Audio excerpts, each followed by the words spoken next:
Bam, what's up? What do we got going on here?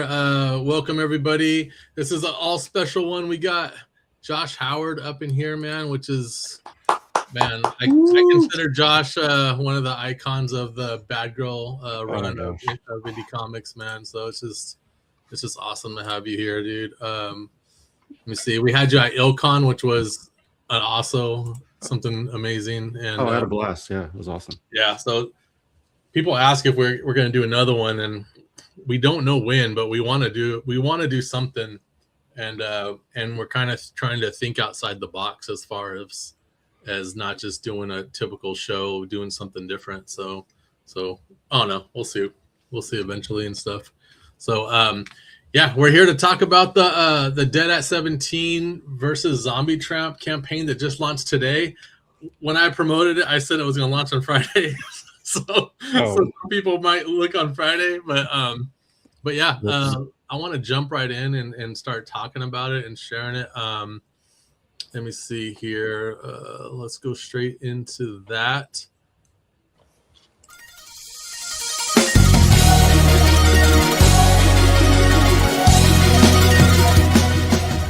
How about this one? Right here, is it showing? Yeah, it's showing. You just launched today, right, Josh? Yeah, at noon. Yeah.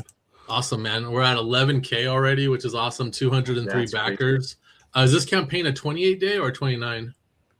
I don't know. I think I just got to put the end date, and it ended up being 28 days. So okay, yeah. I usually always do 28 now. I used to do 30, but then somehow if you just do 28, it just seems like you get paid 5 days earlier. It's weird. Yeah, because it excludes a weekend or something. Right. It does something, but this whole campaign is. Someone asked me, "Is this just a showcase book or is it a real story?" This is a real story. This is a 48-page story written and drawn by Josh Howard. It's his campaign, so when you're looking at, we'll put the link on here too for you guys to check it out. This is Nara versus Janie Bell. Very cool story. Very cool script. Oh, you got the characters lined up on. I didn't see that earlier. That's freaking cool, man. So we got their stats here, which is awesome. That's pretty cool, man. Oh, Nara's 5'4", huh? That's good. They're about an inch off, huh? Yeah. 130 pounds. All right, what is... Dang, Zombie Tramp's 125. I should change that. She should be 135. Well, the way I draw Zombie Tramp now, she's starting to get thicker, so I think she's going to start hitting like 135, 140. It's like everything I draw right now, I'm just trying to make everything thicker. You know, and then people are like, why'd you make them so heavy? I'm like, that's just real life, bro. Like, this isn't model sizes, man. That's just real life, man. Women lied about their weights. So how many covers we got so far on here, Josh? I don't know. I think it's 9. 9 so far. I think. Awesome, man. Yeah. And we're also already planning some add-on covers. One of them I'm working on right now. So we got cover A, which is, what do you call this? You just call it cover A. I'm like, sometimes I'm like, what would you call this? What's the theme of this piece of artwork and stuff? So freaking, it's just cool, man. Like, I don't know. I've been a fan of Josh Howard's style, you know, since the beginning, man. It's just so dope, man. Like, because around that time, like, it wasn't often you see a comic book artist with that simple animated series kind of style. Everybody wanted to be Jim Lee or something, you know, or Michael Turner or something. And when this came on the scene, man, I was like, finally, dude, someone that draws more simple like I do, you know. It's so cool. It's crazy to see, you know, like Zombie Tramp and like both of them together. It's pretty cool, man.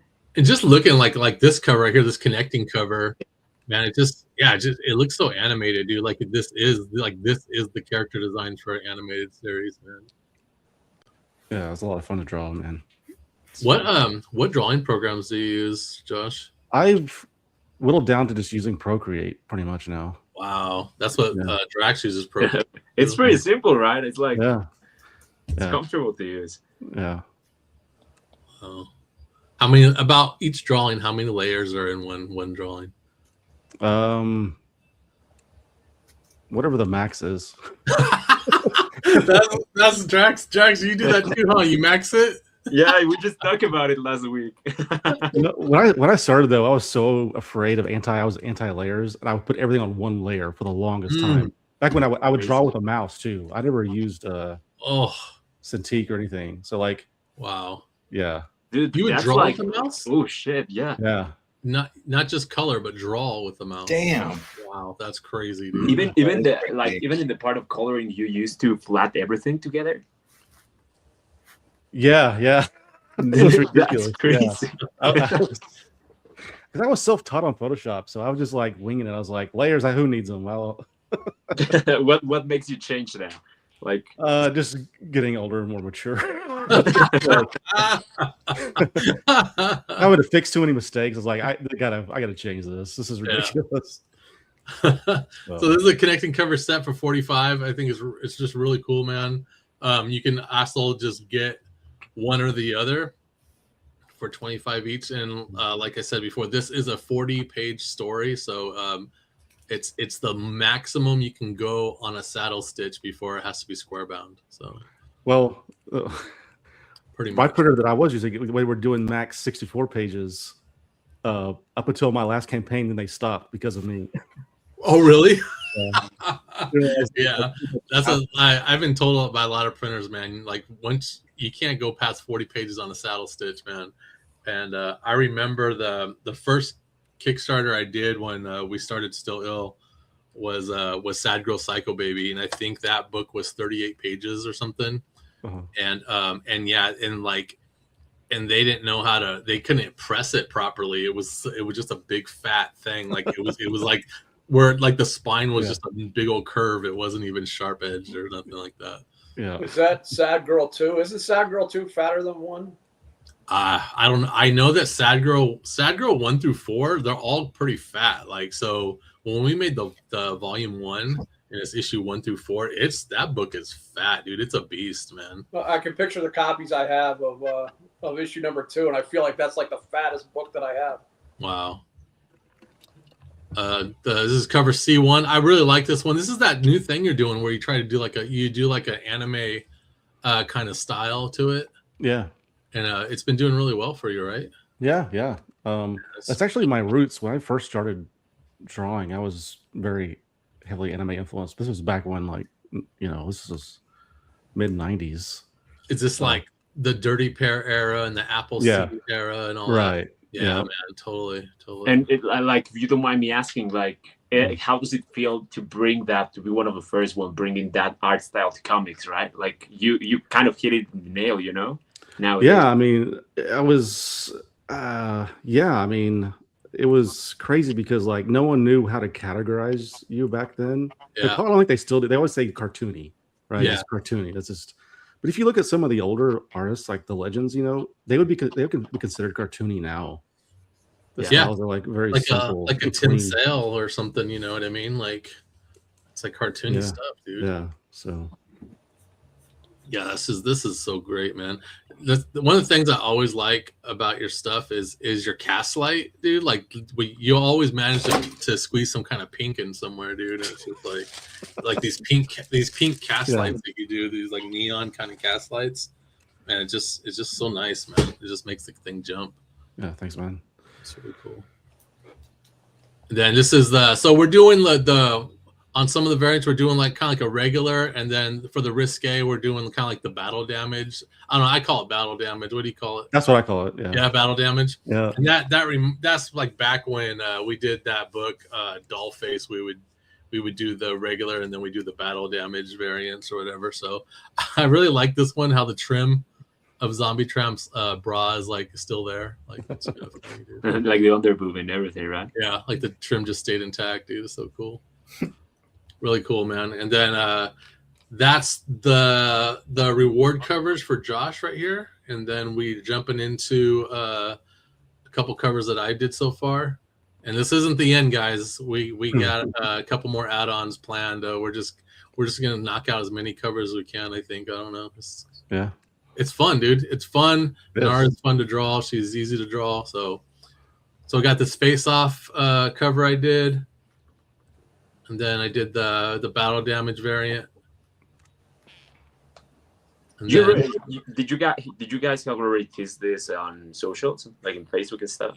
yeah, I did a monster post yesterday on all the socials and on my newsletter, and then Josh was too, man. And then on Instagram, we just hit the collaborate button whenever we push anything, so it's on both venues. And then yeah, so that's cool. And this is the video game versus variant where they're just playing games against each other. Yeah. It was fun, man. Yeah, that was so fun. I love it. I love that one. Yeah, and then,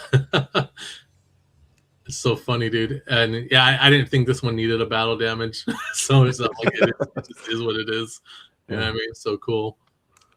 And then we got a Brian Baugh cover, man, which is that took me for a loop, dude. I was just like, what? Like I did not know that was coming.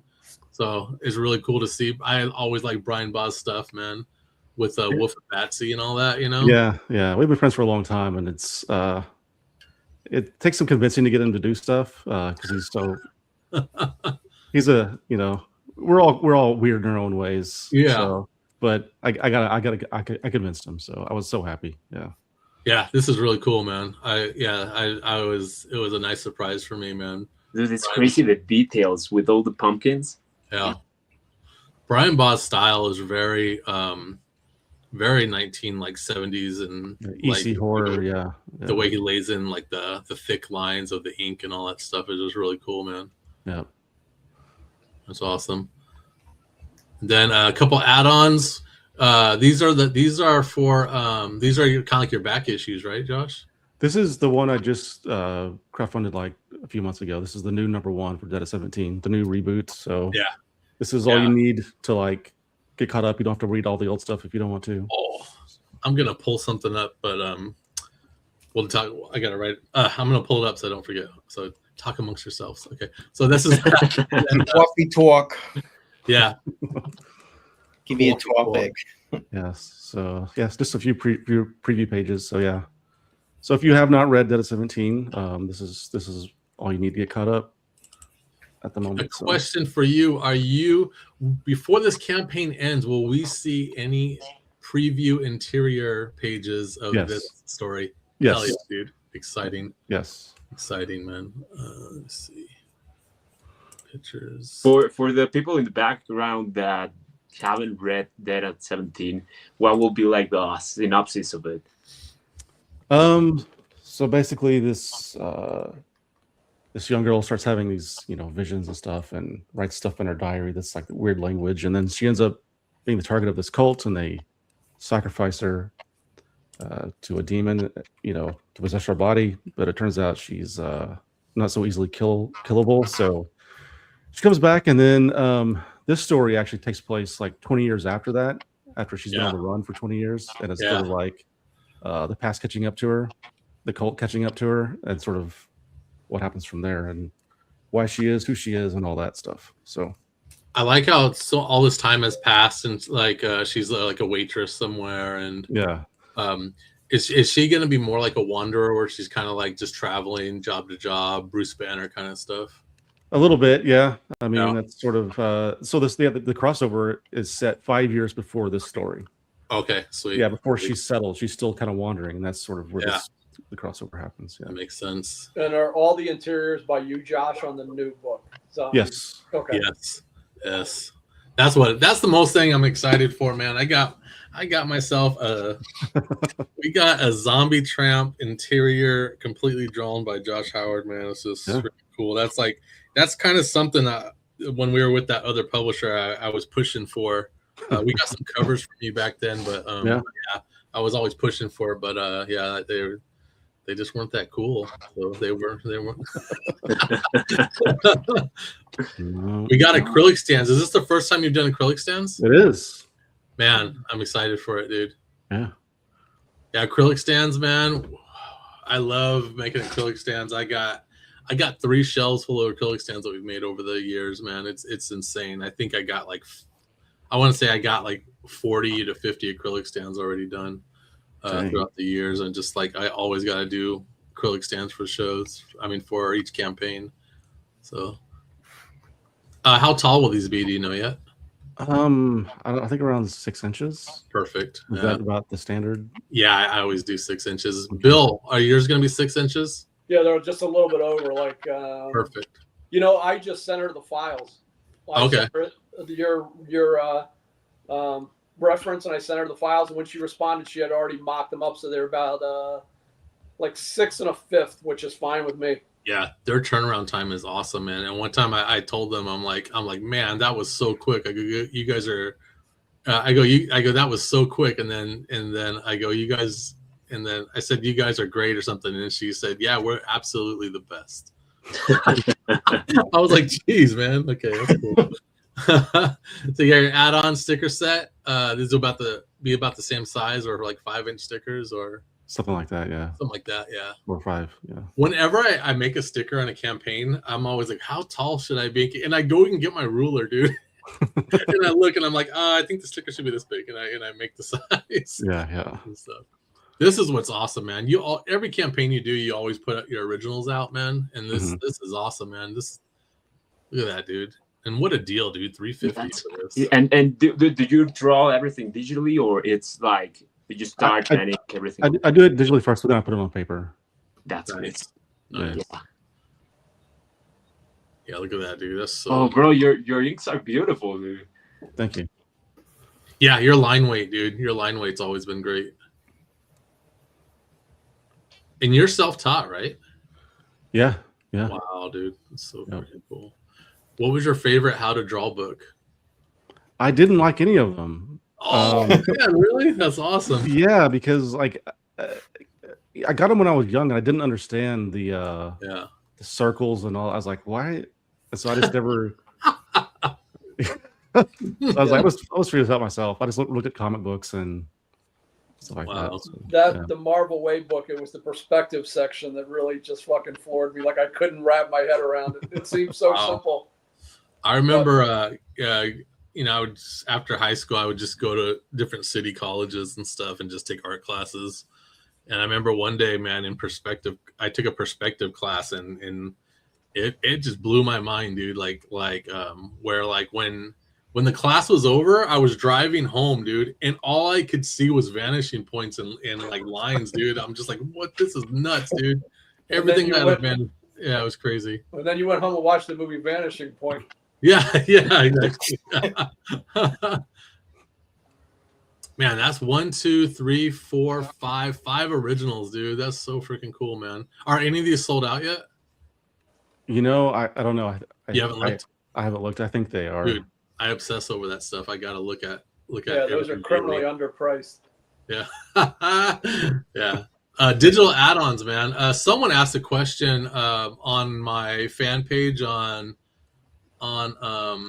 Facebook about the the order of the books or Dead at 17. But I go, just go into the Kickstarter, and on the comment section, just ask the man himself, dude. He'll break it down for you, dude. But I like that you got the digital downloads for people who want to just go into this. So the way you laid these in, these aren't in any kind of chronological order, right? Well, okay. So the new one, the top revival, it's a brand new continuity. So there's no order with that one. It's just that one so far.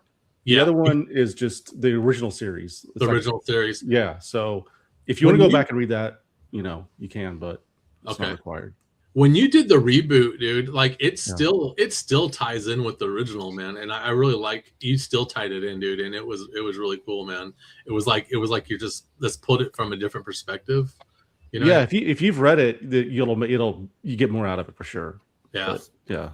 Josh, what do you enjoy more part of the process? Like drawing the comic book itself, interior cover, or just writing it? Like, what is the part that you enjoy the most?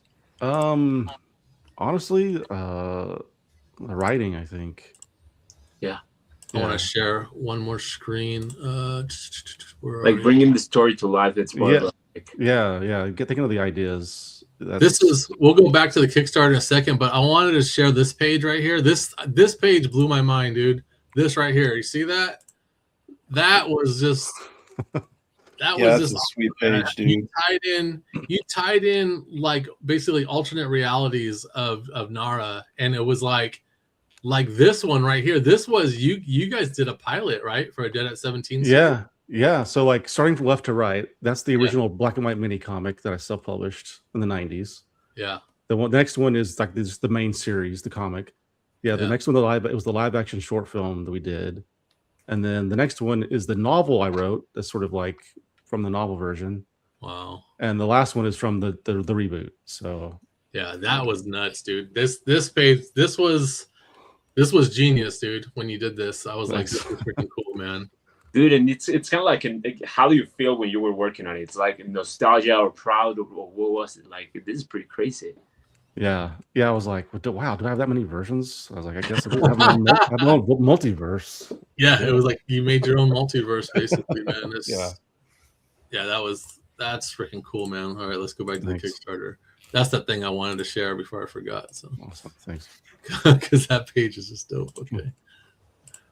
All right, so we got our PDFs, and we also got your T-Bird and Throttle. Is this series done? No, I've got 3 more chapters to do. Nice. So yeah. You started doing this. You were doing Indiegogo instead, weren't you? Yeah, that's where I started. Yeah. How's that platform for you? Like, is it? It started off really good, but then it just really cratered. Kind of like the traffic died down on it, huh? Yeah. So, gotcha.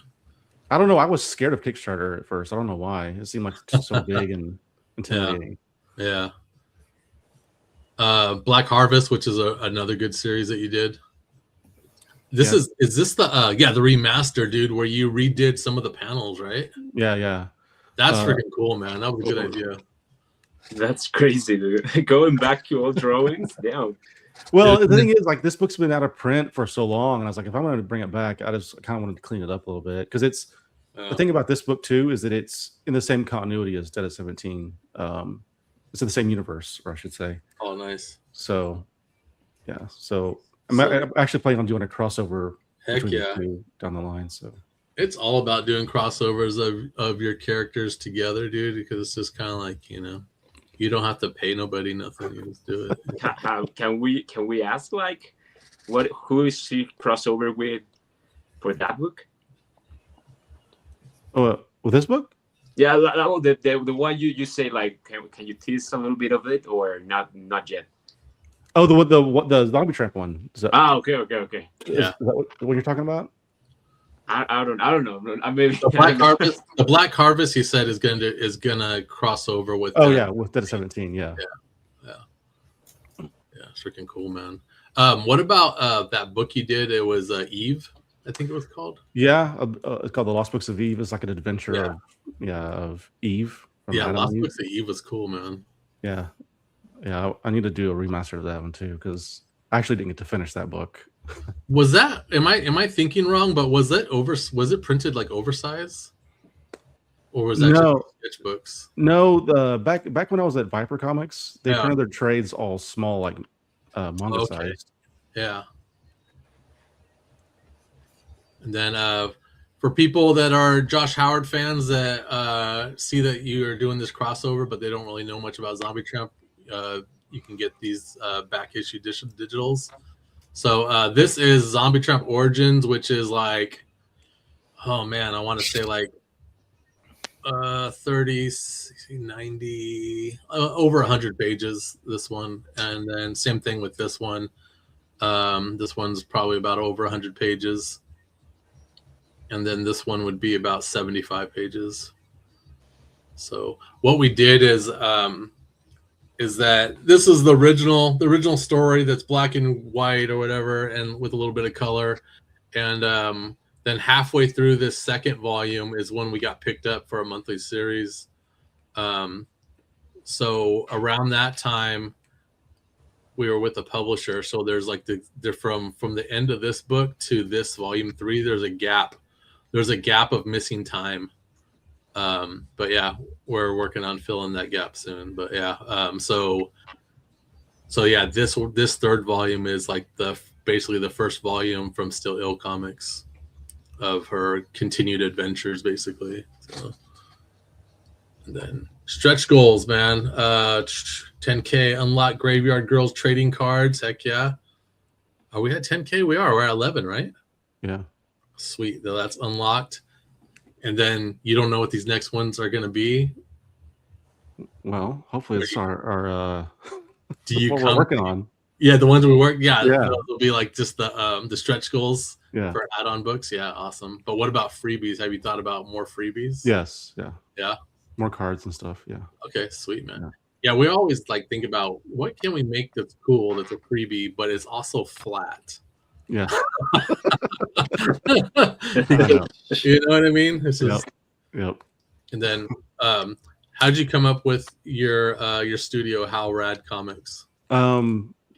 Okay, long story. Not a long story, but short story is the short version is my family went to Disney World years ago, and this week when they had physical tickets, they misprinted our name as instead of Howard, it said How Rad. So it became like an in joke. We just call ourselves the How Rads, and so it was a dyslexic moment when they typed it in. Yeah, so that is so funny, dude. That's awesome. That's a cool story. Look at all these back issues of. Look at this, dude. Are these all back issues that you could add on or no? No, this is just showing like all since I started self-publishing everything I've done. Okay, yeah. So, yeah. Dude, I love how everything looks together. You know. Yeah. Thank you. The continuity, and also it's just the same palette. You know what I mean? Yeah, the color palette as it goes on. Color palette is amazing. Sweet. What are those all self-published? Yeah. T-Bird and Throttle. Yes. Yeah. Okay. That cyan just like bursts off the thing, man. Yeah, that's really cool. Man, that's awesome, dude. Thanks. So, all right. Let's see. That's that. All right. Q&A time. Are you ready for some questions? We got 30 more minutes of Josh Howard's precious time. He's got to go play with his Star Wars toys. The coolest toy collection I've ever seen. Bro. I wasn't playing with my doll, sir. Yeah. I was like, what the heck? Speaking of playing with toys, I got a few of these in the mail. Yeah, look at that. That is awesome. Beautiful. I got a few of these in the mail. I'm gonna still try to help out people that had ones that were damaged or whatever, but yeah, I gotta at least keep 2 for myself or whatever. But have you ever thought about doing a Nara Kill Day action figure? Have I thought about it, dude? It's been my dream since day one. Dude, this company, the minimum order is 500 units. Yeah. So if you think you can do a Kickstarter campaign where you can get 500 units made, dude. Well, it's the mold cost that's like killer though. The mold cost is crazy, dude. So that's what I'm saying. Like do the campaign, and then you know what I mean. Do the campaign and just like you get it. Once you get it done, then you got the money for the mold. You know. Right. So did you do a separate campaign just for the figure? Yeah, we did just for the figure. Mm-hmm. Lot of learning curves, man. Like lots of do's and don'ts. If we ever did something like that again, there was a lot of things wrong. So there's a lot of things wrong that we would do better another time. But yeah, so we'll see. Definitely don't ever let someone else like ship your stuff, like pack and ship it, dude, because that was awful, dude. There's still people like, I don't got a tracking, and I'm like, I don't have it either. You know, dude. Yeah, the tracking chaos, dude, the anarchy of it and stuff is whatever. Anywho, okay. Can you name off a few influences regarding your art style? Yeah, Bruce Timm, Jack Kirby, Art Adams, Eric Larson, Frank Miller, 80s animation. I mean, those are all mine too. That's freaking awesome, man. Yeah, I think lately I've been going back to like old anime, like 1990s, 1980s, and stuff like that. Yeah. But recently I got back into like the original Devilman series, and that stuff, man. That the character designs and the color palettes are just so freaking cool, man. So yeah, that's really awesome. Yeah. How did you come up with the story for the original Dead at 17? Man, it was a mess. I just I just went in like I want to draw a girl who like, hacks up zombies, and I want this and it. I know I was just making it up. The first black and white one I did, I just drew it page by page, just made it up. I didn't have a story. I was just like winging it the whole time. Heck yeah, dude. Just throwing in whatever I wanted. Like I want this kind of thing, and then so eventually, like when I actually got picked up, I had to like write a story. Wow, dude. Yeah, so it was a long process of like, I mean, the base of it is like Evil Dead meets Twin Peaks, with a chick. Yeah, so that's awesome. And girls are always funner to draw, right? Yeah. Yeah. Okay, so Dead at 17 went through more than one publisher, right? Yeah, I started with, after, of course, I made the first one myself, but then Viper picked me up. They were just starting out. They were like, looking for new talent, looking for books to publish. So I was in the right place at the right time. Right. And then did really well there. Like they were nobodies, but it helped put them on the map and stuff. Yeah. And then Who was that? Viper Comics. Oh, okay. Yeah. So and then from there went to Image, and Image, republished what I'd already put out, and then did a few more series at Image, and then wrapped up the series. Thought I was done, and then here we are back at it. At any time during the whole career of Dead at 17, did you have any problem like moving your product to another publisher or just taking it with you wherever you went? No, Viper was pretty understanding because they were kind of like experiencing like financial difficulties. So when I went to Image, they were fairly understanding, and then an Image, they had been asked me about it, before, so they were like glad to finally have me. So, wow. Yeah, and then I ended it. Yeah, so, I was gonna ask about a publisher when you were going through the old issues, and I was afraid to. I didn't know if it was kind of like when Dan says the old publisher. I didn't know if that was a sore subject. I forgot it was Image though. I was thinking it was somebody else. Another well-known indie, but yeah. Oh well, I did a crossover with Devil's Due. Devil's Due, That's who I was thinking of. That's the other one, yeah. They were actually trying to get Dead at 17 very early on. They wanted to get it from Viper, and then I think that's when they did Hack Slash, sort of like, oh, we'll just do our own. Yeah, that was like Tim Seeley was sitting there drawing G.I. Joe for Laylock all the time, and then did the Hack Slash dude. Yeah. He's like, he ain't from Chicago. Let's do this. Have you always been from Texas? Yeah. Yeah, born and bred in Texas, man. Yeah, that's crazy, dude. And you don't wear a crazy 10-gallon hat or nothing. Just not tonight, but during the day. I have it in their room. Okay, another question. What's your favorite music genre right now? Punk. And I already knew that, but I just wanted to throw it out there. And what is your favorite punk rock bands? Face to Face is my favorite band. Everyone else is a distant second. Oh yeah. Yeah. Face to Face, man, it's just pretty good. I don't listen to it much though. Yeah, I got like a couple songs, man. I'm a punk rock snob, and Face to Face just never. I saw them open for Lagwagon, and I was just like, "Oh, come on, Lagwagon."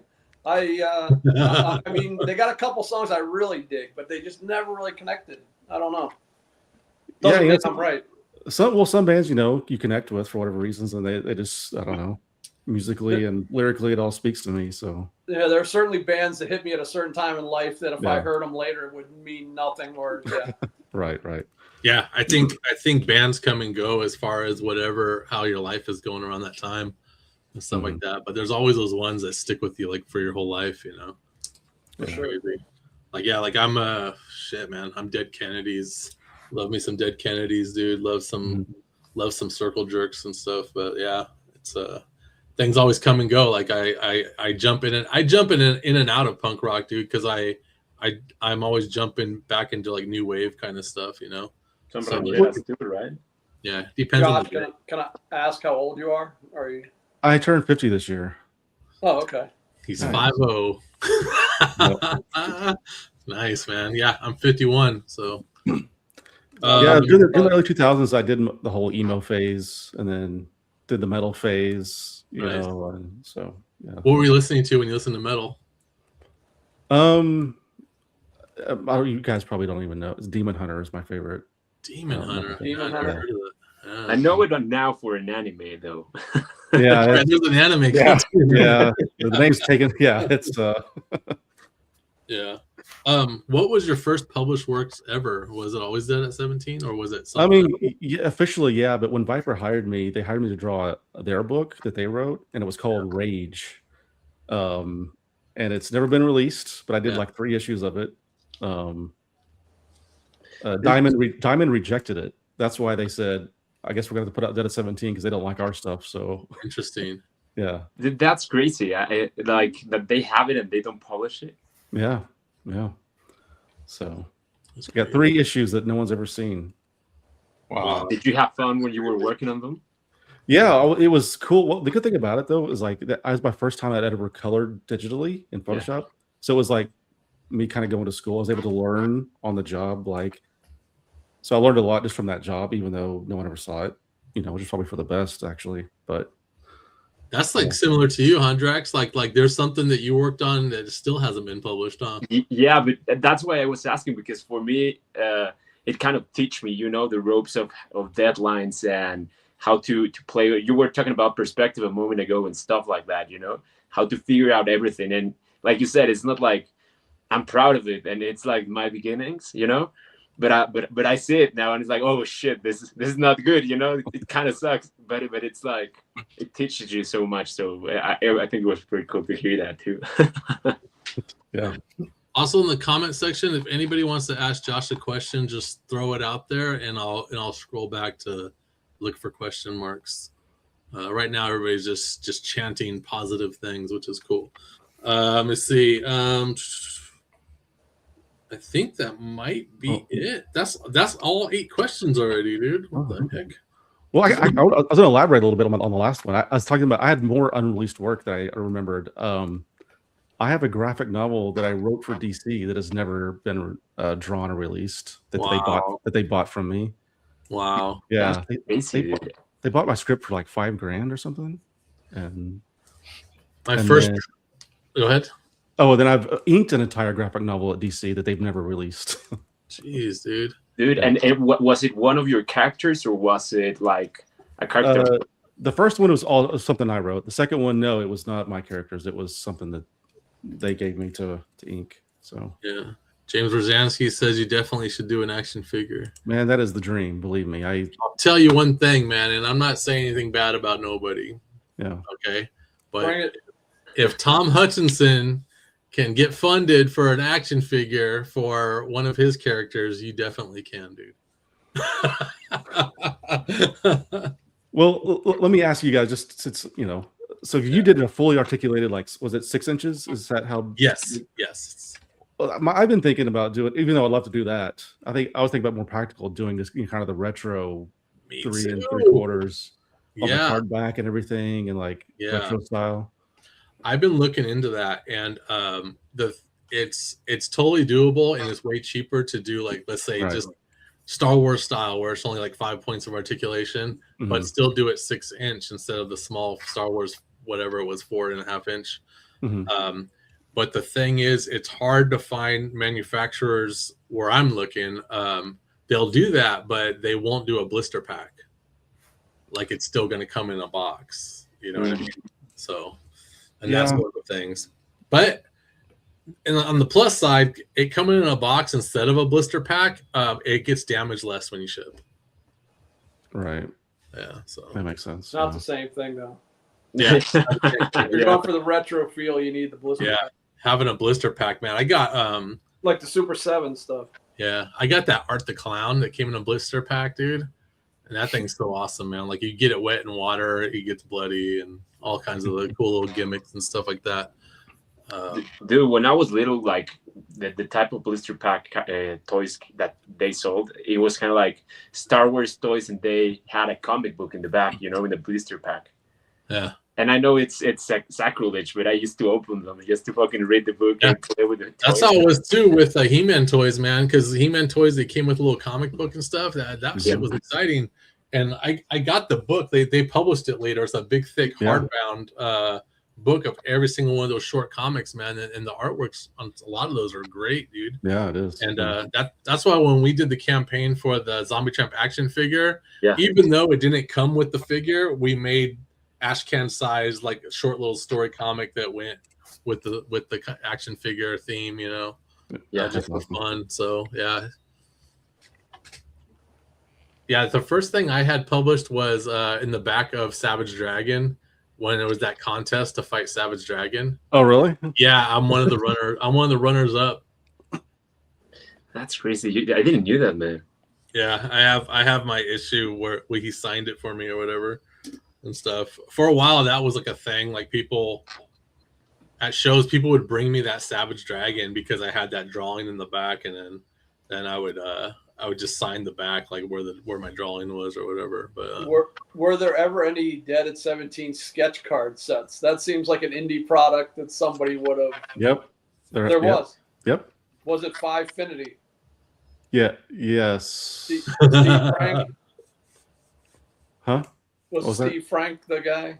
Yes. Yes. Okay, yeah, I don't remember that. Like that's how I started. I started with cards, and then I worked on Zombies versus Cheerleaders, the comic book, from the cards. But I don't remember that sketch card set. But it seemed like that would be the perfect sketch card set from that era that would have happened. Yep, it did. Josh, what was one of the like? Do you have a specific book that you're more proud of it? Probably just whatever though I'm working on currently. I mean, I think The latest thing. yeah. I mean, Revival to me is like sort of like the kind of my ultimate vision of Dead at 17. You know, and at least it will be once it's done. So yeah. I mean, T-Bird. I'm really proud of T-Bird too. T-Bird and Throttle. yeah, It's I know a lot of people are. I mean, I'm not even a big superhero guy. I just happen to have this one idea that I had to do. So yeah. Were you ever a superhero guy? I mean, when I started, it was Batman that got me into comics, but Yeah. I very quickly went to indie stuff.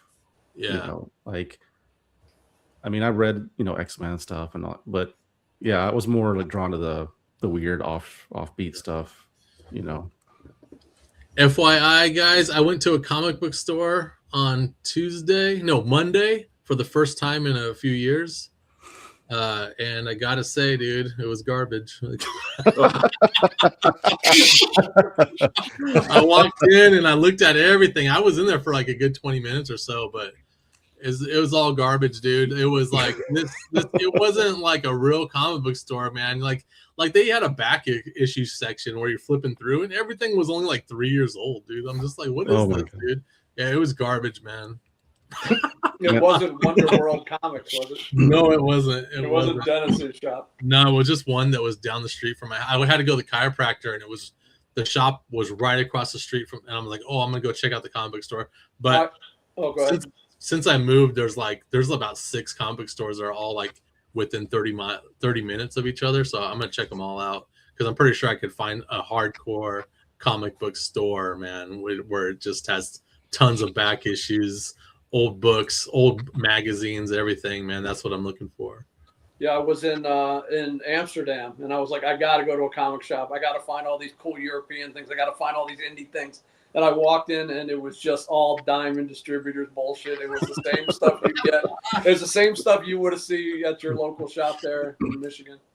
Yeah, I remember going to England, dude, and I was like, we got to go to a comic store. We went to a comic store, all the same shit. I remember, Nightmare got a complete run of the Max, dude, for like $1 a piece, though. It was kind of cool. Speaking of Nightmare, she posted the line art for her cover. Let me see, where is it? There you go. So that's the line work already in. So she'll put that in the computer. What she does, she'll put it in the computer and she'll start inking it, and then she'll kind of mess with the anatomy a little bit and do a little bit of tweaking and stuff like that, and then it's ready to go. But yeah, I really like the face she did on Nara. It's really awesome. For sure. Yeah, awesome. But yeah, that's gonna be good when it's done. Heck yeah. So, dude, Naida has been improving like crazy, dude. I've seen her latest drawings she's been posting. Yeah, They Yeah. look really good. It's from hanging out with this guy.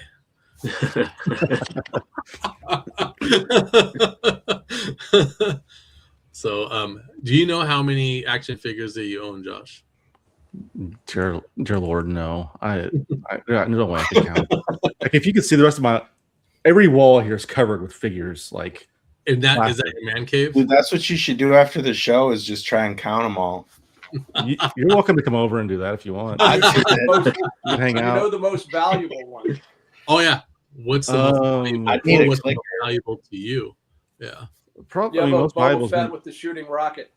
it's going to be one of these. I mean, I got a pretty Yeah. decent. Yeah, some of these Star Wars ones are, for a pretty penny now. Josh, what is like one of the do you have like something that inspired you a part of comic books or movies, like video games or novels that had like a pretty big inspiration in creating Dead at 17 or any other of your books? I would say music. Just Okay. listening to music. How so? I guess just the mood and like back then, like the scene, being like punk kid, going to shows and seeing cute punk girls and Yeah. that whole thing, just the whole vibe was definitely a huge influence. So Yeah. yeah. Would you say that your style of making comic books and stuff is less influenced from comics, but more influenced by music and movies and things like that? Yeah, for sure. Like animation, music. Yeah. Yeah, me too. Yeah. I think a lot of us too. You too, huh, Bill? What's that? You too, huh? Like your style of making comics is more music and movies. Yeah, music is like, I feel like if I didn't want to do comics, I would have been in music. I would have been a musician, a drummer or something. Like music is that important, and art of like punk rock art, like Pusshead is like one of my biggest influence. Like the artists, Mad Mark Rude, all that stuff is incredibly important. And that's what I was going to say to you. Here's the question. The question that I get is, if you weren't working in comics, what would you be doing? Like, because I feel like music is the most important thing to me other than art. I don't have musical talent. I tried. Believe me. I did try to play bass for a while in a band, but I wasn't any good. But no, if I wasn't doing comics, the thing I wanted to do before I discovered comics was be a director. I wanted to do movies somehow, but I didn't want to deal with people and moved. I didn't want to have to move to California. Right. I was comfortable where I was, so I said, comics, I can do everything I want that I can do on screen, and I can control everything. That's what I was going to tell you. Like, in a way, you are a director, right? Like, yeah, you're not going to be a storyteller at the end of the day. Right. Yeah, that's how I felt. Like, I didn't want to be anywhere. I just want to go home and draw. I want to be left alone. I want to be by myself. I want to write and draw comics. Yeah. Yeah. And Every movies single and music class was all kind of part of that. Yes. Here's a question for you from Zero God. How many issues for the new Dead at 17 series do you plan on doing? Well, so the revival is going to be like 2 or 3 issues, but as a whole series, it's going to be going indefinitely. It's going to be like it's here to stay. Yeah. So, that's how I am with Zombie Tramp. It's like, she's going to keep going as long as you guys are interested. You know? So. I have another question, bro. Yeah. Sure. What is a question that nobody has asked you, but you wish they had? Good question. That question. That's the question. No. Probably, I like to get more specific questions about the actual content of the stories. Usually when I do like these kind of interviews, not talking about this one, but a lot of times I'll do these and like they haven't even read the book or know who I am. Yeah. They'll just have me on because I have a Kickstarter or whatever, right? And so, but I love getting questions that are more specific to like what I've actually, what's on the page and stuff. Whether it's about influences as far as the story or where it's going or what does this mean. I like those kind of questions. So, I got 2 questions for you. First, what would be your favorite action movie that you would consider a comic book style movie?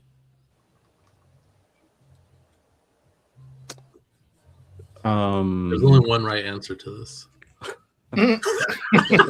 What's your answer? What's your answer? It's RoboCop. Yeah, RoboCop was exactly what I knew you were going to say. That's- That's hey, my mind. I can't argue with that. I even like RoboCop 2, man. RoboCop 3, all that stuff, man. But okay, question. One of the coolest things you did that wasn't anything as far as your IPs was the Monster High series. You did that. Oh yeah. How did you get that gig? Dude, Mattel requested me. What? Yeah. Wow. It was nuts. That's crazy. Yeah, like Bro, that's awesome.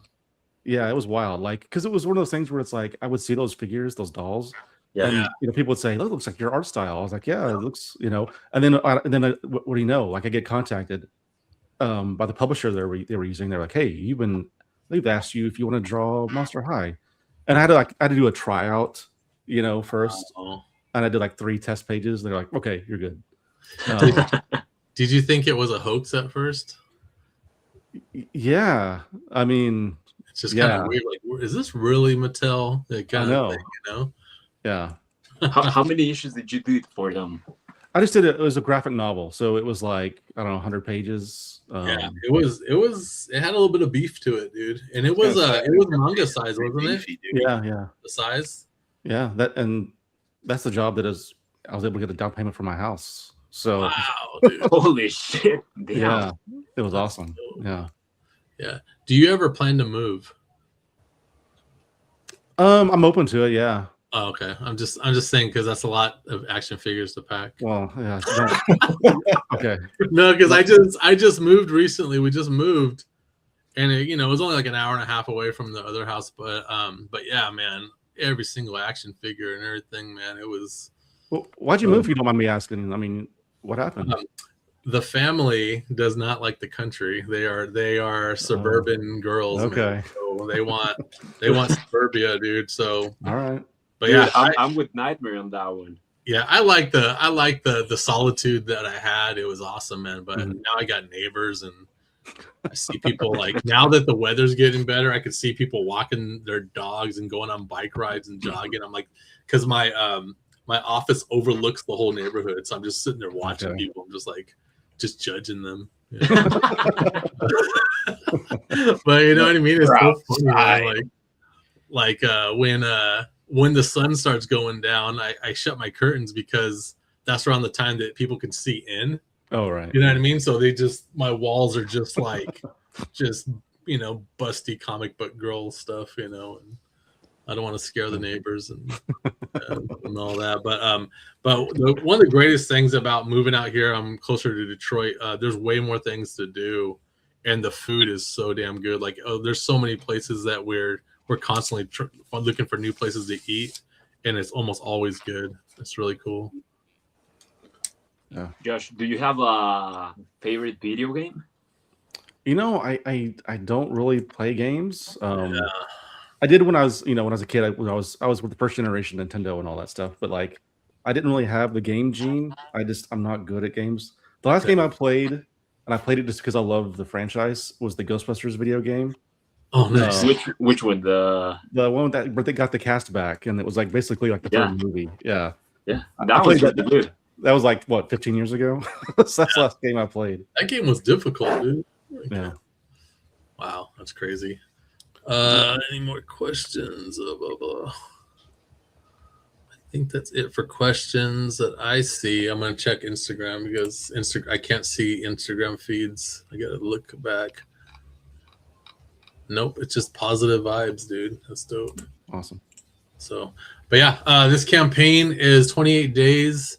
Man, there's a lot to come on it, man. Like, I'll just share mine real quick. Why not? So this is my rough pencils for it's the Zombie Tramp wearing Nara's outfit. That's pretty cool, man. Yeah. So where is it? Yeah. So I'm really into doing these little lip bites and kind of things. One of the things about your campaign is I'm not doing, we're not doing any covers with nudity and stuff like that. And so it's, for some reason, it's making me play around more and have more fun with the covers and stuff, and messing with face expressions and things like that. So like I'm really having a blast with it, dude. Just messing around with. Yeah, I really like this. Like that face is really good. That one. Yeah, that's it's like a little bit devious, you know what I mean, Yeah. but still cute at the same time. Yeah.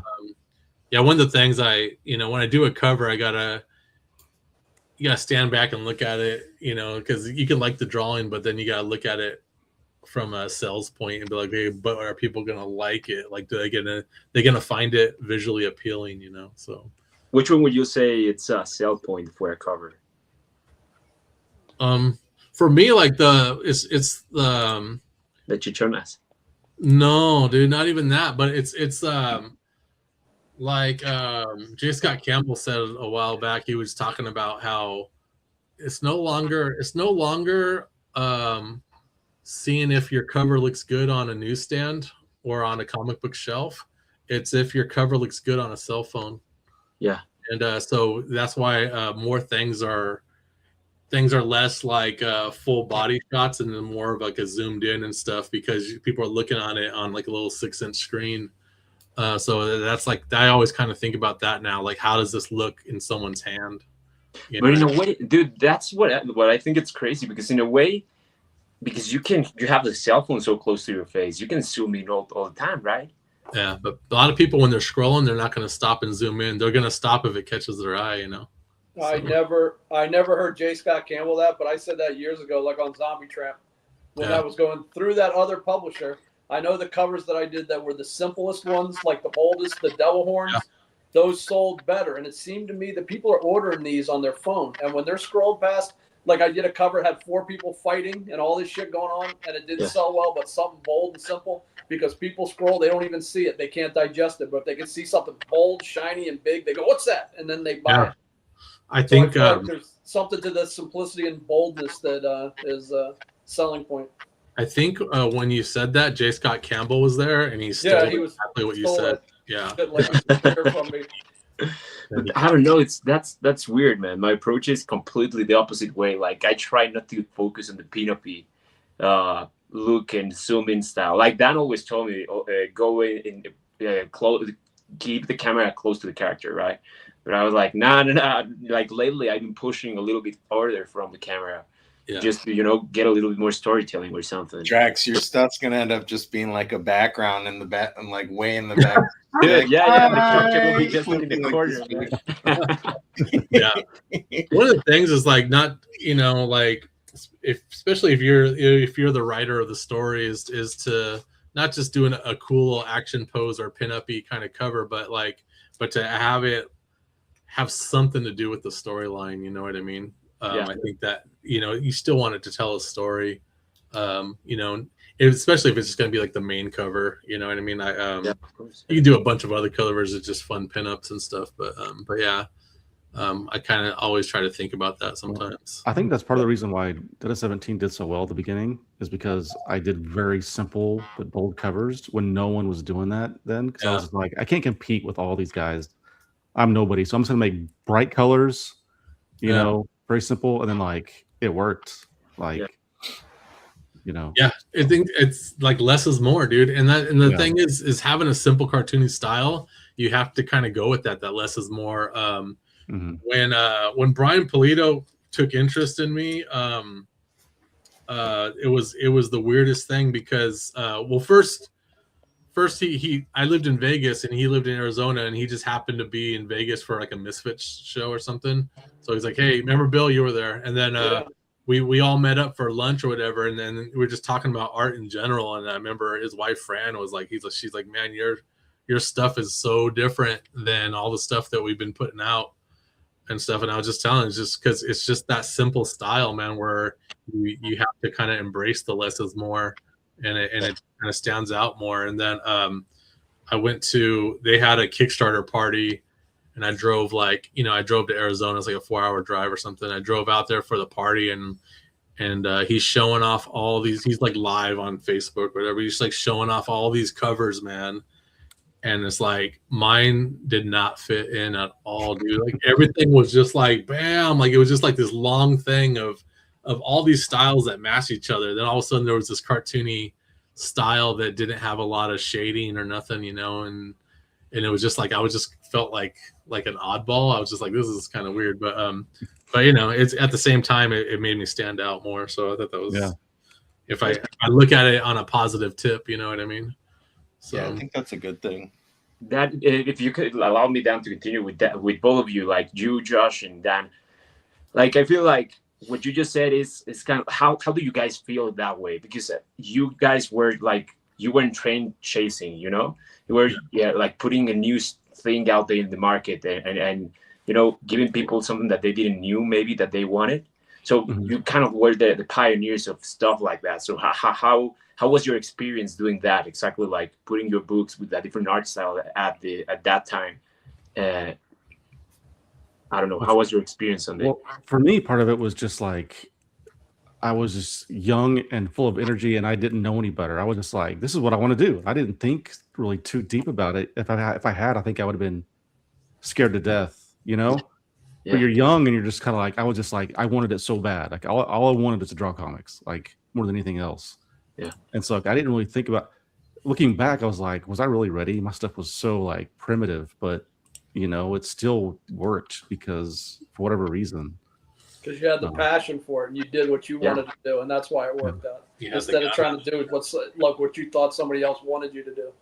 Because in a way, you had pushback, I guess, right, with other publishers and artists. Yeah, I mean, obviously, some publishers never wanted to work with me because they just didn't understand. But you did. There's some that did, like the Shelley Bond at DC, who ran Vertigo for a long time. She reached out to me like right away. You know, she's like, and she was really cool to me and like gave me a lot of work. You know, not mainstream DC, but it was like they had like a side label at the time called like Minx. I know what Minx is. Yeah. So I did a lot of stuff with them, and so that was really cool. So yeah, I mean.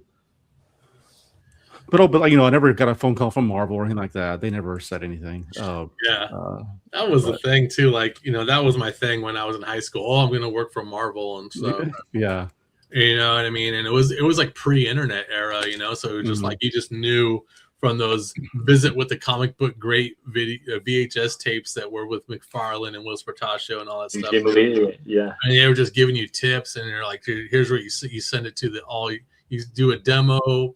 Couple pages, you send it to all of the editors of the whole company, and like it doesn't matter where you live because you just FedEx your pages. And I was like, I don't even need to buy a car. Like I didn't get my driver's license until I was 20 because I was like, why do I need to drive anywhere? All I need to do is walk to FedEx and drop off pages if I'm going to be a comic book artist. But you know, after a while, you just kind of like you stop thinking about that dream of working for someone else, and you just start. Kind of. Well, did you ever do the song and dance of like doing the submission packet, like drawing their sample? Did you ever do all that stuff? Yep, all that stuff, dude. Yeah. And that's what Zombie Tramp was a long time ago. It was just going to be one issue, and it's just a demo of what I could do, and I was going to send it to studios. But it turned out that, you know, people liked it, and so I just never sent it to anybody. You know. Yeah. Yeah, I got tired of it. Like, if I'm going to draw these pages and like get rejected, I'm not going to draw other people's stuff. I just want to draw my own stuff. Like, why waste my time? You know? Yeah. So, but that's about it, man. Shit, that's crazy, dude. So we're at 9:07. Josh, you want to hang out? Or are you going to go? I do need to eat dinner. I have not eaten. Oh yeah. What do you get? 3-hour time difference right now? You're like 6 o'clock. 3 hours. No, I think I'm central, so I'm only an hour off of you. But okay, dude, we eat dinner at like 3 p.m., dude. Yeah, dude, you're a viejito then. That's crazy. I'm an old man, dude. Like I go to bed. I start going to bed around 8. You know, I eat dinner at 4 or 3 or whatever. And yeah, man. Josh, can I ask you? Do you have something that you're working on that you can share with today, or? Oh yeah, I mean, I've got the other half of the cover that he showed, roughed of Dara in. This is very rough. So, actually, you can't even see. Oh yeah, Procreate, man, I love it. Yeah, Procreate. Oh yeah, dude. The rough's too big. So Dude, you did exactly what was in my brain, dude. Where Oh, really? where she's like kind of like has anxiety about how Yeah. the top is too big, like not her Yeah. size. Oh my god, that's perfect, dude. Yeah, and then I have like a splash page I'm working on. Oh man, look at that, dude. Shit, man. Oh man, that's That's awesome. sweet, bro. That looks so good. Is that a cover or interior page? It was going to be a cover, but now it's just going to be a splash page on top, interior page. So, Wow, that's Dude, awesome. the foreshortening you did there is fucking awesome, man. I oh, love thank it. you, thanks, man. Yeah, that's cool stuff, dude. Awesome. All right, have your dinner, and then and we'll talk soon, man. When we do that connecting cover, like the one you just showed and the one I'm doing, what I'm gonna do just so it matches better, I'm gonna cell shade it. Okay. I'm gonna cell shade my side, like kind of like a different, like how I used to color before I started getting crazy. Yeah. That way, if they connect together, like the color style kind of matches a little bit better. Okay.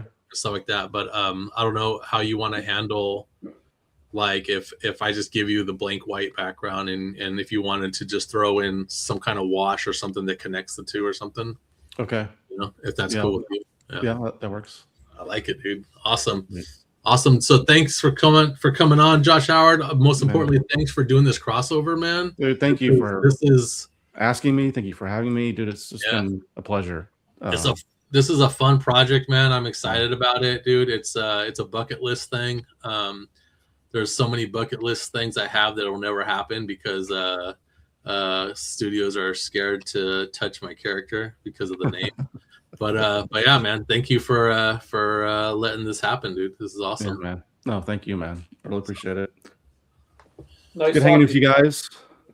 Sorry, face to face isn't that bad. They're not MXPX. Apologize to your collection just one more time, just so you know. That's oh, you gonna see a quick goals right there, dude. Oh my god! Holy shit! Oh man. my Dude, you got god! gray skull. Don't ever move, dude. Don't ever move. That's a lot to pack. Holy smokes! Look at all that Star Trek stuff. Are they all just action figures, or do you have like you also collect like I don't know like warehouse or cards and stuff like that? You got it all categorized. Can you even open that door? I can. Wow. But I have like I have giant windows right here that are completely covered by. But yeah, that's crazy. That's nuts. Are you ever gonna start just putting stuff on the ceiling? I'm gonna have to. Yeah. That's crazy, dude. That Star Trek Enterprise ship is crazy, dude. Yeah, it's awesome. Nice. What does your wife tell you about having all of that stuff? It's like keep it in your office. Yeah, she's totally cool as long as I keep it in here. So. And this is your office, right? This is where you draw. Yeah. Hell yeah, man! You put stuff around you that's inspiring. So that's cool, man.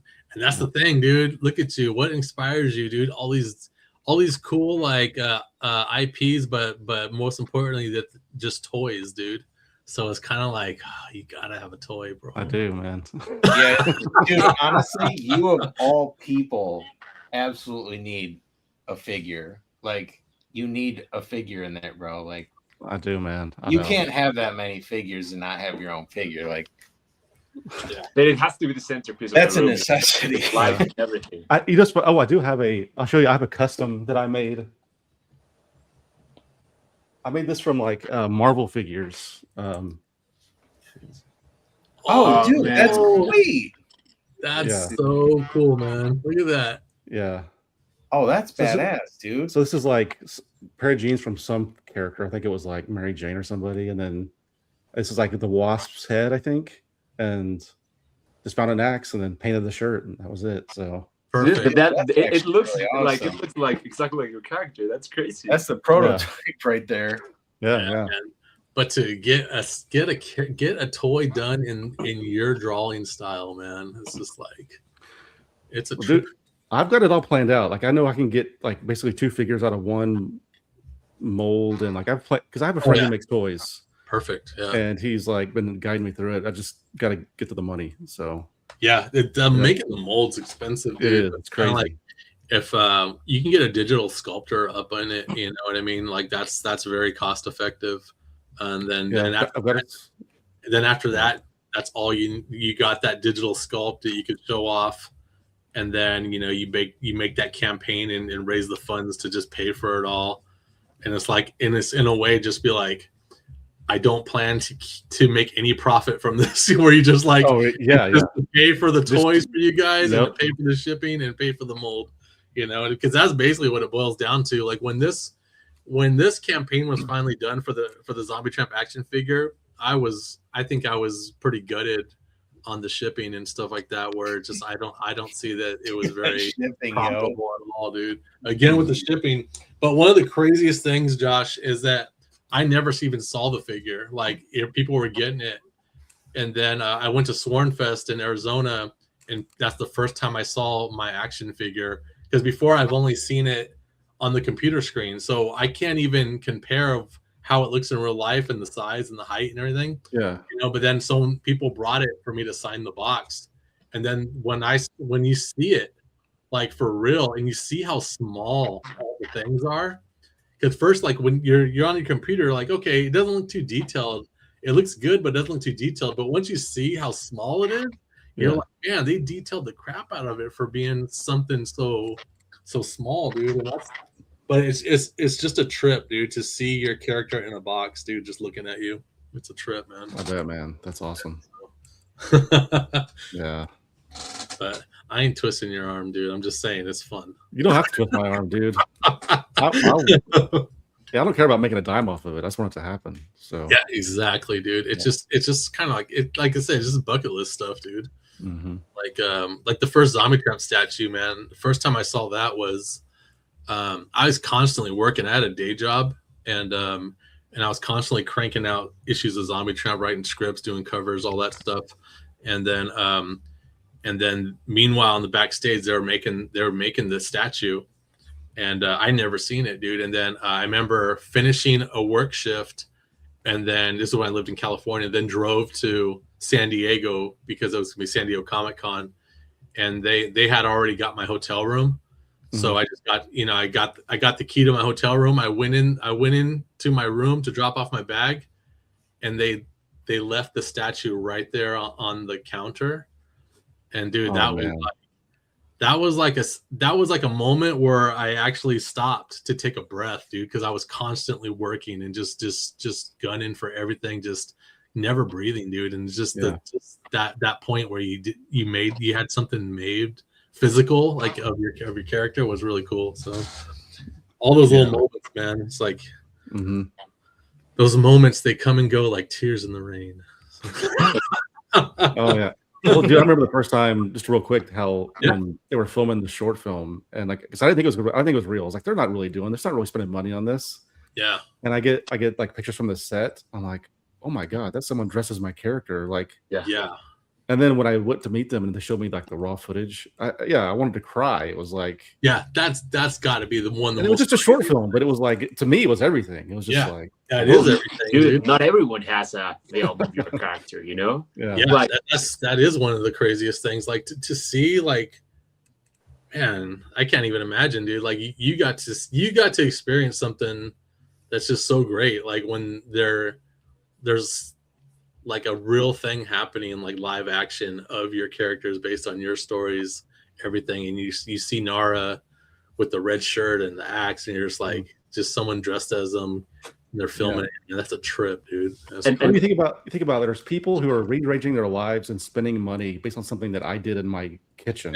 You know, it's like, so bizarre. And when you were seeing that, like, did it cross your mind in a moment that, I don't know, like someone added something to your character that you hadn't thought of it, or something, you know? Yeah, I think the short kind of distilled it down to like its essence. It's like a brief, it's kind of just a little short action thing. Yeah, and it was awesome. It's like, you know, it wasn't something I had directly drawn any specific scene, but it was kind of like distilled in those 10 minutes. And yeah. See, people are jumping on, man. They like the idea, dude. Oh. I have one quick question. Are you ever gonna put together that short little story you started called Stitches? I don't know. It's just sitting there. I That's don't a know. good looking character, man. Like not even to have her own series. Just put her in a Dead at 17 book. Yeah, it's a good looking character, man. It's sitting there. We'll see. Yeah, that's what I'm kind of doing now. It's like I think I'm done making titles, dude. Like if any new character I have, I'm just gonna put them in the books. Because that's kind of like how Sugar Pop came to be. Was like she was just a character in a Sad Girl book, Sad Girl Psycho Baby, but people liked her, and so it's like I tried. Okay, let's try to do an origin story. And then it took off from there, and that's one of the things like with your T-Bird and Throttle. The difference between T-Bird and Throttle and Dead at 17 is Dead at 17 exists and got popularity because it was on comic book store shelves. You know what I mean? But T-Bird and Throttle, it was born in the internet. Right. You know what I mean? And it picked up popularity just pretty much in the internet, dude. You know what I mean? And it's like I always find that amazing. Things that gain popularity, even artists that gain popularity just by the internet only, dude. And it's crazy. And that's one of the things I think about Sugar Pop too. She was just born in the internet, and that was it. Oh yeah. Well, about that, we're sitting here something crazier. Either this week or next week, I can't remember the date. There's going to be a crowdfund for T-Bird and Throttle in Russia, translated in Russian. Wow, dude. Yeah. That's awesome, man. I had a fan over there who was so determined to make it happen, and they've been working on it for like a year, doing the translation and like transcribing my interviews, even like make a making of book. Yeah, they're going all out. It's crazy. So Crazy. Wow, that's freaking cool, man. yeah. Yeah, very cool. What are you gonna eat for dinner? Oh, what sounds good? He's having a Gonna meet up? brisket. It's Texas. Yeah. Yeah. Barbecue. There We're you go. gonna Grubhub you something. I ate Mediterranean food today. Oh. That's a big thing out here where I live. There's Mediterranean joints left and right, man. Oh, dude, yeah, that's Detroit. Yeah, dude, it's crazy. Robocop. All right. Well, thanks guys again. Yeah, Appreciate it. It's been have awesome. a good night, Josh. Yeah. We'll talk soon, man. All right, man. Take Good care. luck with the Kickstarter. Thank you. Yeah. Congratulations, brother. Thanks, Matt.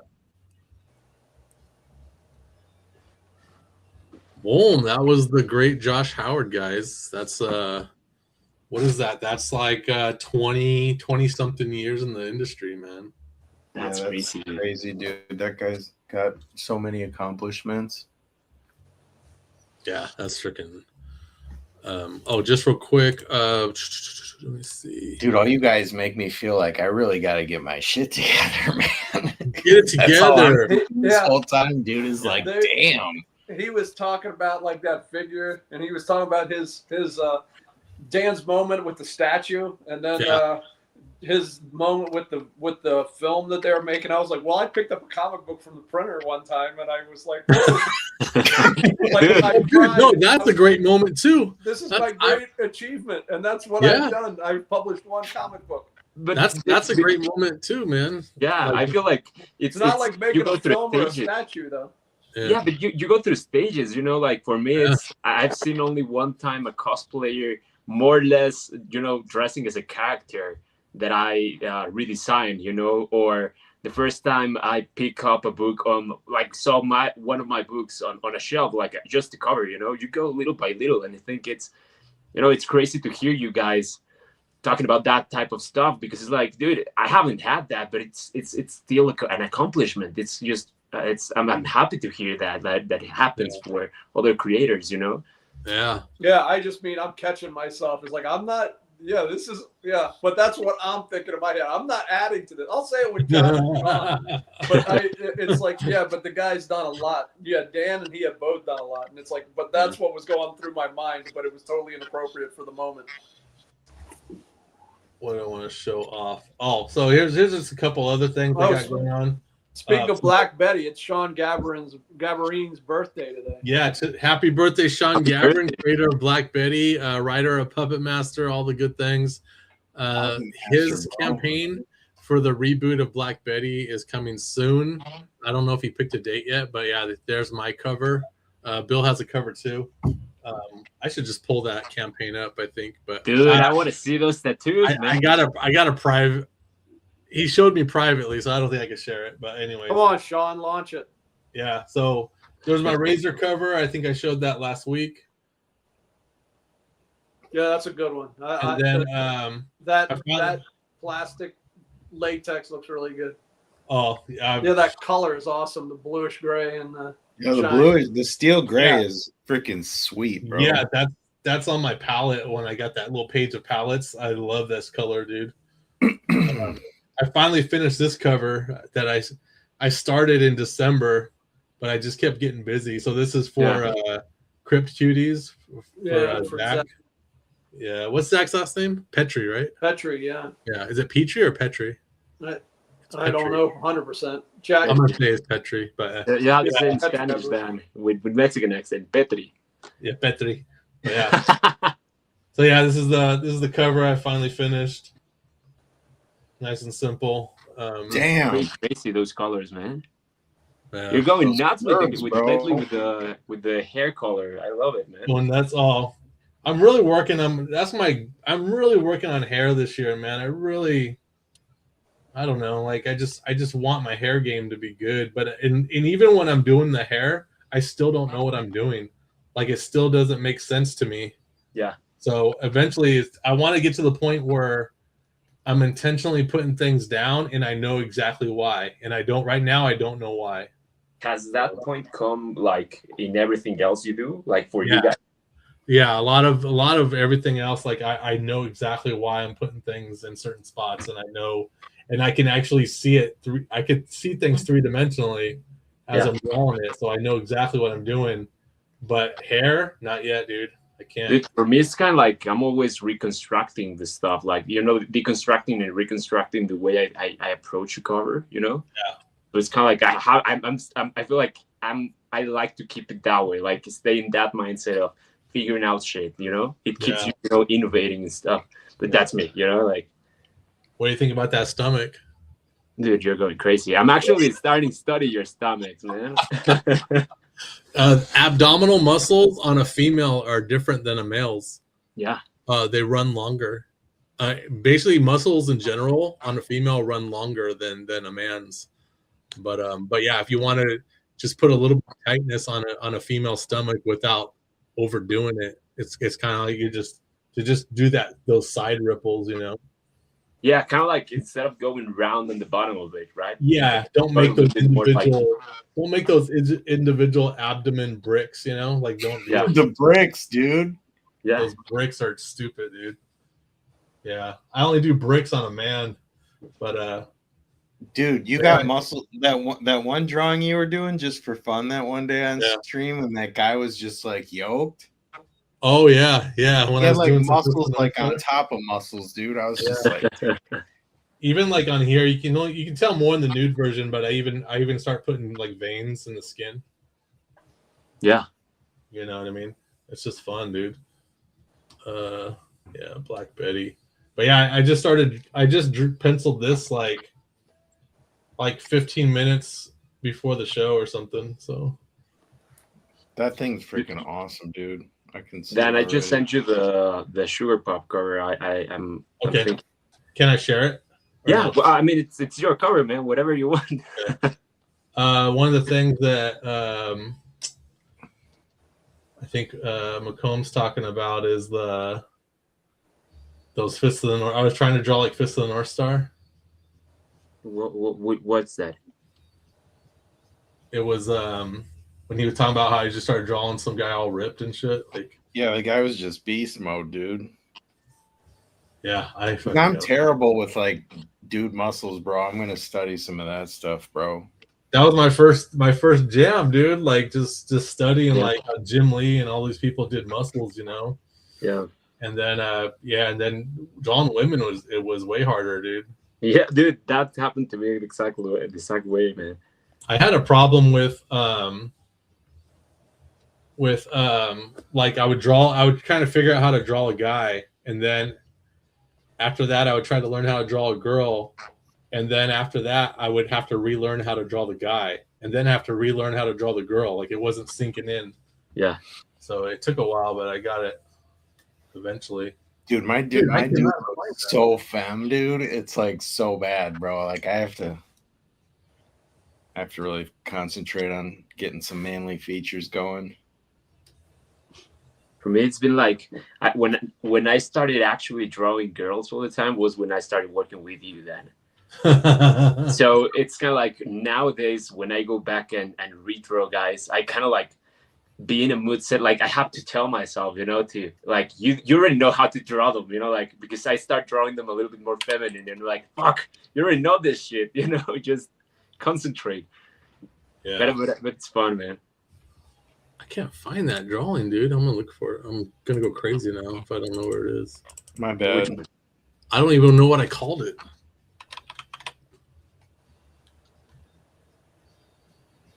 It might have been from like maybe like late last year. I don't know. It was last year, but like it was like I had nothing to draw, dude. I was just like I was chilling, dude. So I was like, I was just watching every single episode of Fist of the North Star. Dude, I gotta say it was pretty fun, pretty cool. I fucking found it. I just gotta find what folder it's in. Dude, it was pretty fun to have Josh at his stream. Heck yeah, dude. Yeah, I liked it. Still Ill Comics Play. Still Ill Comics Play. What the fuck is that? Okay.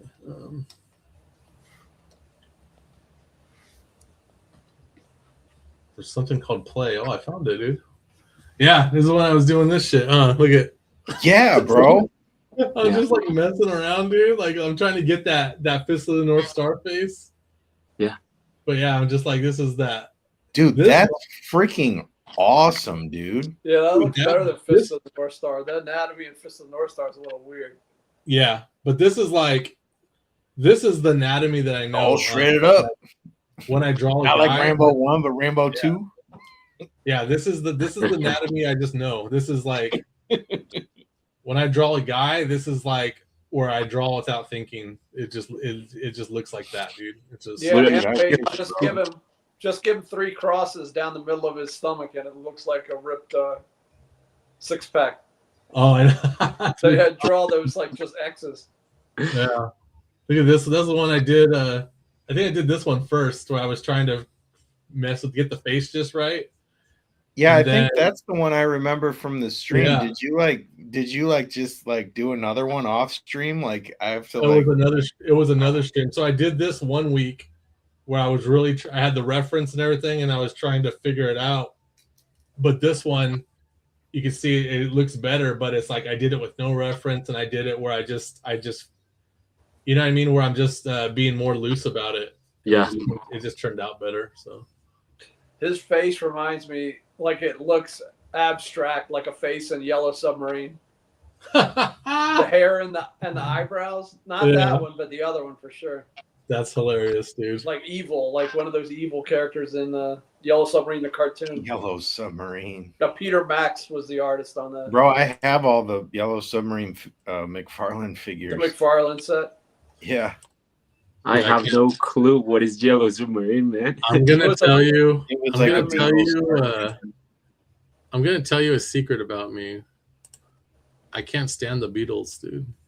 Oh, really? Can't fucking stand the Beatles, dude. I think it's a waste of time. Like the Beatles, there were so many bands out at the time that sounded exactly like them. They were just the ones that out of a flip of the coin, like were the ones that they picked to be like famous. You know what I mean? Yeah. It's just I don't see anything cool about the Beatles. I'm not a big Beatles guy. Yeah. How many of those bands wrote 75 to 100 hit songs? Yeah. Like, how many songs did they write though that are memorable? Yeah. It's a lot, but they don't connect with me. But Yeah. Dude, but there's something memorable about them. The hairstyle. Man, everybody had that hairstyle, dude. It's all bullshit, dude. Whatever that was. The bowl cut. Yeah. So real quick, Butch Killigan. Let's show this again, man. Butch Killigan. Look at it. It's at 19K, 270 backers, dude. This guy's legit, dude. I want to make my banners like this, where it's an animated GIF. That's just freaking cool, dude. I really like that how the title, like the shine on title. Yeah, I was just gonna say that how it goes shing right there. Look at that. Yeah. Dude, That's look dope. how like fluent the like that, wavy rip, All this- like fire ripple going out of Yeah, his like how- eye Yeah. is though, dude. Yeah. That's gotta be like, I don't And know, also- maybe it's like After Effects that he like put There's into also like that pulse. See that pulse of the veins on the side of his face? Yeah, the blue ones, right? Yeah. Well, it's probably like 6 frames. Yeah, probably about 6 frames, dude. Yeah, look at this. This is so dope, man. And that's just look at it's called Butch Killigan Tainted Veins, dude. This is freaking Speaking of Tainted Veins, dude, I started the 2nd season of Primal, and it's awesome, man. I was waiting for a bunch of episodes to stack up, and like they have, dude. The Gendy Tartakovsky series, dude. It's so freaking good. Is there a story there? Yeah. Okay, I always see the commercial. I go, what is it? Just like graphics, like these crazy? No, dude. It's on HBO Max, and it's season 1 is so great, but season 2 is such a different genre. It's more of a horror genre, and it's so freaking good, man. Like it's all visual storytelling. There's no dialogue, dude. And when there is dialogue, it's in another language, so you never know what the hell they're saying, dude. It's freaking cool, man. Dude, I have heard great things about that show. Like Yeah. I haven't seen it yet, but it's on my playlist. I'm a big Gendy Tartakovsky fan, dude, since Samurai Jack and all that, dude. What else? Star Wars, Clone Wars. This Clone Wars, yeah, man. Man, there's so many things he's done. They're just so great, dude. But yeah, Butch Killigan, man, is freaking awesome. Then of course, Dead at 17. Back it now, dude. Look at just from doing the show, we went up another $1,000. So that's sweet, That's dude. crazy. So I want this to be the biggest campaign that Josh Howard's ever done, man. So Dan, you have a question on the comments. all right, let me look at it. Let's see. What do you want? Let's see. It says it says, Dan, are you doing Razor as a Kickstarter? I'm not doing it. This is Everett Hartsoe, the creator of Razor, is doing an anniversary. I think what is it? How long has Razor been out? I was 17 when it came out. 30 years. So yeah, shit, dude. Yeah. 95 about. Yeah, about 30 years. It's 30 like a would make 30-year. sense. It's a 30-year anniversary Kickstarter campaign that's coming out soon. So I don't know. Yeah, I don't know the release date. Dude, Big Titty Goth Girls #7, dude, is rolling up on us soon, dude. Dude, Look I at love that art Dude, style. When you show it to Cirque me, is the shit. Cirque It's- is so dope. But the thing That's about Cirque? Cirque, yeah, this is Cirque du Soleil, dude. That's Cirque is so dope, but it's like, but the thing is Cirque is so dope at drawing his own characters. Other people's characters, you can tell he messes. It's like a little bit like it's more of a struggle, you know. But look at this, dude. That's and his coloring is getting so much better too, brother. But to be fair, it's really tough to translate characters, you know. Oh yeah, dude. It is, dude. But man, yeah, I'm a big fan of this series, dude. Yeah, it's freaking awesome, man. And then this I don't know when it's launching, but I do like the character style. Punky's Arcade. But then Loogie, dude. Loogie's supposed to come out, I think, next week or wait, no. Yeah, like in about 6 days, dude. That's crazy. So I talked to Caden, the creator, and we're gonna do a cover trade. So I have a deadline of when to turn in my cover, but I don't know if I'm gonna make it. He said if I don't, he'll just bank it for the next issue. But Dude, you have to have it for this issue, man.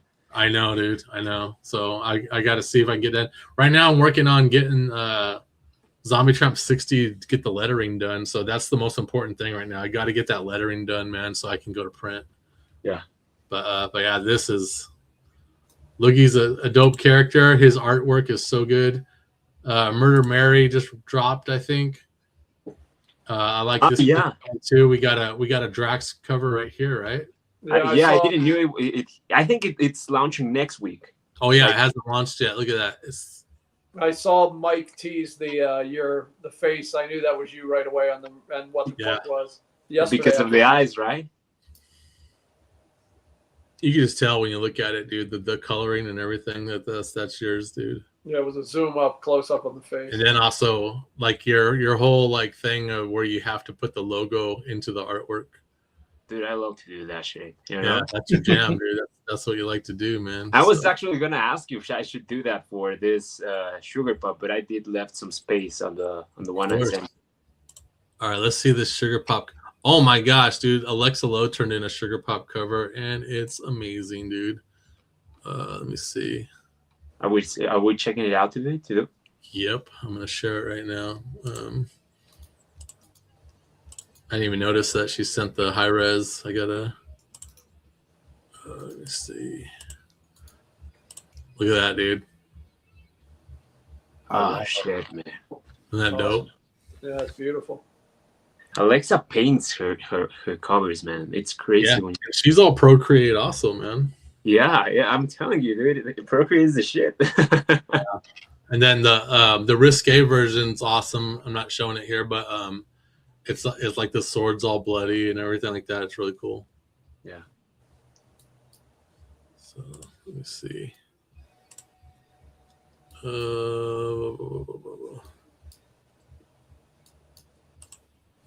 All right, so let me find the your sugar pop cover.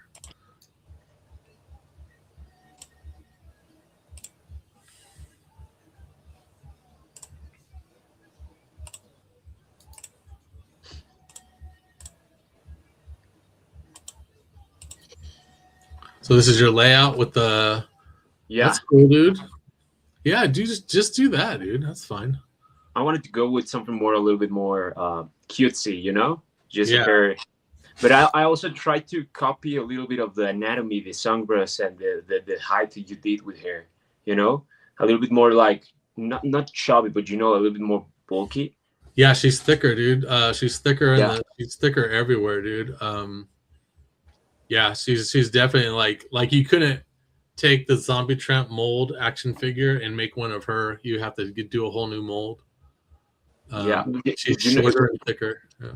You know, when if I go and try to match your art style with mine, I start getting confused with mine. You know, I start copying yours, so I try not to take your references. Like, no, I'm gonna look like dances. Always remember when you're trying to get the anatomy for sugar pop, look up like female rappers and stuff like that, like where they got like the thin waist and the huge butts and thick thighs and big boobs, whatever. It's like she's built like a rapper's girlfriend. Okay. Yeah. That's awesome, man. Yeah, go with that, dude. That's cool. Do it. Let's go. Do it. Let's see. All right, that's it. What time is it? 9:41.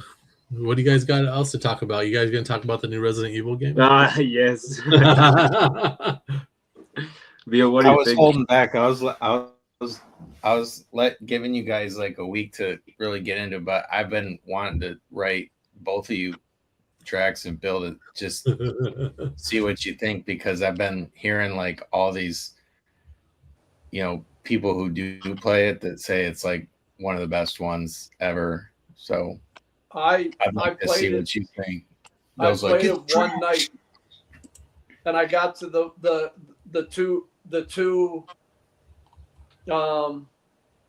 girls. One girl is blind and she's in the case, and the other one's not. So that's as far as I've gotten, and I stepped away because I noticed that I played for 2 hours and it said that I was 10% done. No, Bill, it's you, bro. I've seen so much. I'm gonna play it tonight when this is over because I've got a lot done today. Dude, you are not 10% done. I need to start in the morning, but I've seen a lot of shit, and I just am trying to avoid it because I keep seeing things that are going to happen, and I don't want to know what's going to happen. But I've barely touched it. Dude, okay, I'm not gonna spoil shit. Okay, I'm not gonna. Are you done? No, I'm almost done. I'm like Drax 100% of the game already. 100% Drax. No, dude. I'm at a point where I believe I have like like I guess I'm almost at the end, but I know like I spoiled myself a little bit, and I know at least I have 6 more levels, and I'm like 12 hours in, you know, but I explored everything. Dude, you're gonna love it, man. I'm This is stumped. crazy. So I'm in the place, and those well, there's not 2 girls. There's 1 girl, and there's a dead guy in the ground. Yeah, But I don't know where to go. I keep going back and forth. There's the woman who sings, who will give you a coin. yeah, There's the guy in the in the kitchen, that big goon. Yeah. That if you kill him, I haven't killed him, but I know you get some kind of like health boost. But I'm stumped. Like I'm going around in circles, and I'm like, no, I got the code. So there's a place where I have to go, and I have to put the code in. yeah. But I don't remember where that is, and I can't find it. Like what your mission there? I guess it's 2 things. Like get the new bracelet, you know, to open the cage. Like bracelet number. I don't have that. Yeah.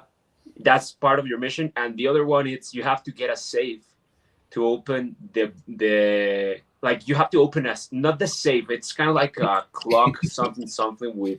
It already Stop. sounds like too much work, bro. I think what I need to go. I know there's a door with a code, security code.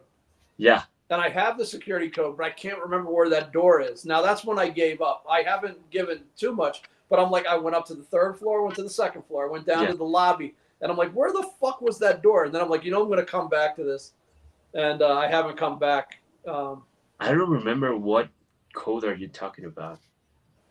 Wasn't there like a security code that maybe you get it in the mayor's office? It's not a mayor, but it's No, it's in the mayor's office, but it's like star, sun, it's sun, star, and moon, right?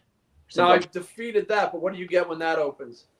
You get a kind of like a transparent box, little box, you know, with the star or the moon, something like that. Yeah. So you have to put it on the back of the entrance, like to the backyard. The what? Like there's a door behind the reception on the first floor that goes to the backyard. You have to. Okay, I haven't been there. That's probably where I'm stumped. And also, like probably you already have the East Wing key card. Yes. Did you guys see this? Oh wait, I have the West Wing key card. I don't have the East Wing key card. You have to get the East Wing. Did you kill the? Yeah. Did you kill Oh the my zombie in the god, dude, kitchen? those speed runners are just like I don't even know. They're like Dude, but it's crazy. Like it's a puzzle game. It's a great puzzle game. Dude, you know, like exactly like getting this and going to the other room and shit like that. You know. You have to beat it, know exactly what you're doing, and then go back through it. And... Yeah, you know, like I play Resident Evil kind of like Dead Space. I shoot the feet and shoot the arms and then try to kill everything in a room. But dude, I don't know. Did you kill the guy in the kitchen? I kill it with Leon, not Who's with the cook? Grace. Okay. You talking Yeah, about? 'cause I shot him with her every fucking bullet he wouldn't drop. So it's No, like, man, that ain't happening. It's you know, like the crazy thing that happens in this game is you're gonna feel how powerful Leon is compared to Grace. You know, like I will say it's probably my favorite Resident Evil so far. You know.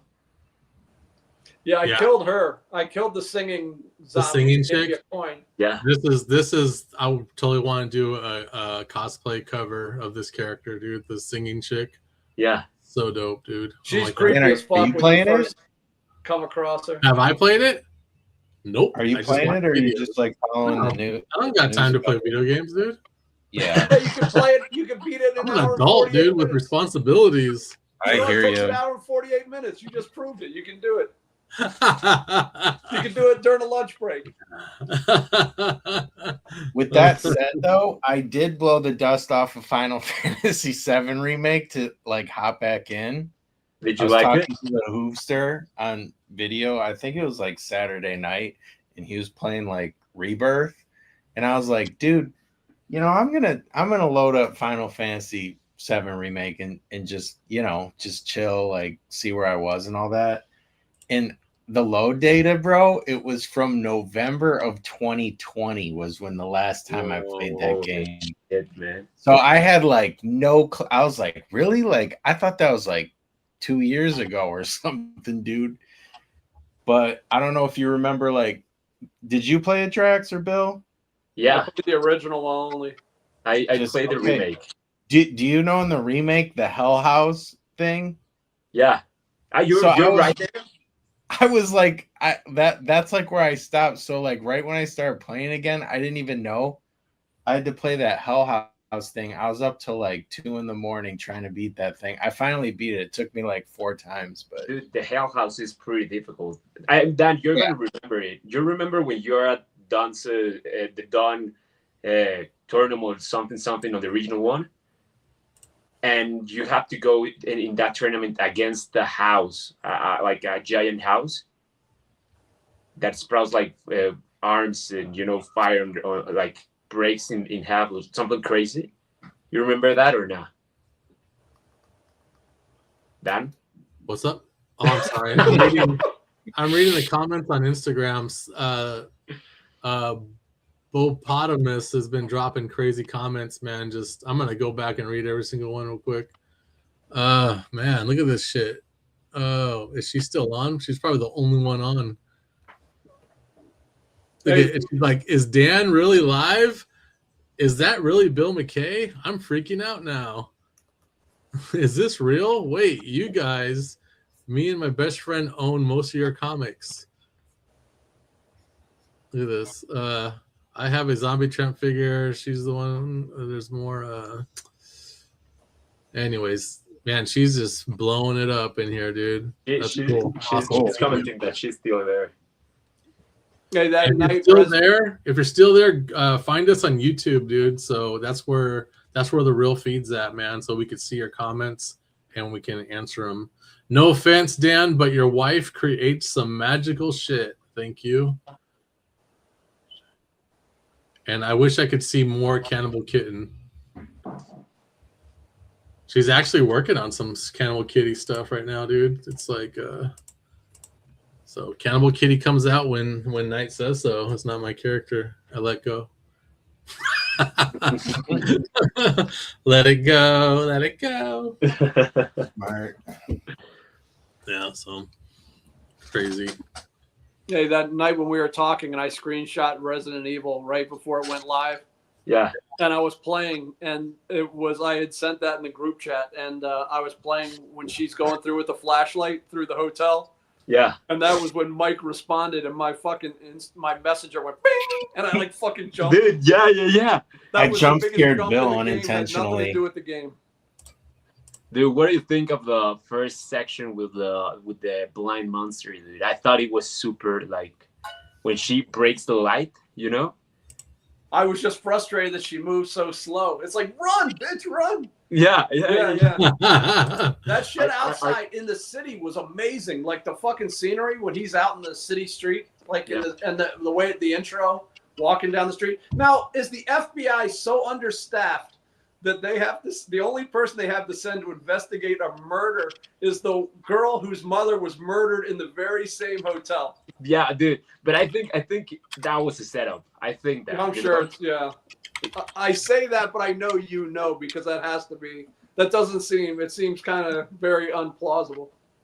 I haven't. No, I don't know yet, but probably. Okay. Probably there's a note or something like that. She should have questioned that one. That's just rude. That's not nice to do to somebody. And also, like, you can't, like, Grace, she gets nervous, when she's at that scene. It's like she almost cannot handle a gun because of her anxiety, So, like, why would you send her? That's crazy. Yeah. Yeah, your mother was killed in this very same building. Go investigate a murder in that same building. We don't have anybody else. Please. Yeah. And even when she wakes up, it's like, dude, I don't know. I've been loving the gameplay of, the difference between Leon and gameplay and fucking Claire, Claire, no, Grace. It's like playing like with Ethan. Oh, I said Claire also, yeah. Like it's like playing with Ethan on Resident Evil 7. And dude, like Leon is fucking John Wick, man. It's crazy. He's I looking a saw little some haggard. clips, dude, and I was like literally thinking the same thing. Is this Resident Evil or is this like a John Wick game, bro? Like, That first thing when you get the chainsaw and they just keep coming, it's like, all right, already. Yeah, man. Like how much is it gonna take to bring somebody down with that fucking chainsaw? Dude, but how long have we been waiting for having the fucking chainsaw available to just go crazy with it? It was satisfying, but it was a little. It took a while. They just kept barreling in one after another. Yeah. so Bill, you That said has you all the played great for about Resident 2 Evil. hours. What's that? You said you only played for about 2 hours. Yeah, about 2.5. Oh man, that's not much at all. You should be done with the whole game by now. Didn't you see that post? Yeah, you know dude, what? Speedrunner did I'm terrible. 145, dude. You're slacking. Yeah, I'm already at 15 minutes over, 12 minutes You're over. 15 minutes behind, dude. Now you know why I put 30 hours into fucking into Chronos. Then who? Whatever that. When you saw how many hours I put into Chronos, you were like, "You played it that long?" Like there's no reason, but it had to be like it was accumulating time when I wasn't playing. Dude, I haven't been able to go back to Chronos. Like, I'm happy they just put out the new update where you can lower the difficulty.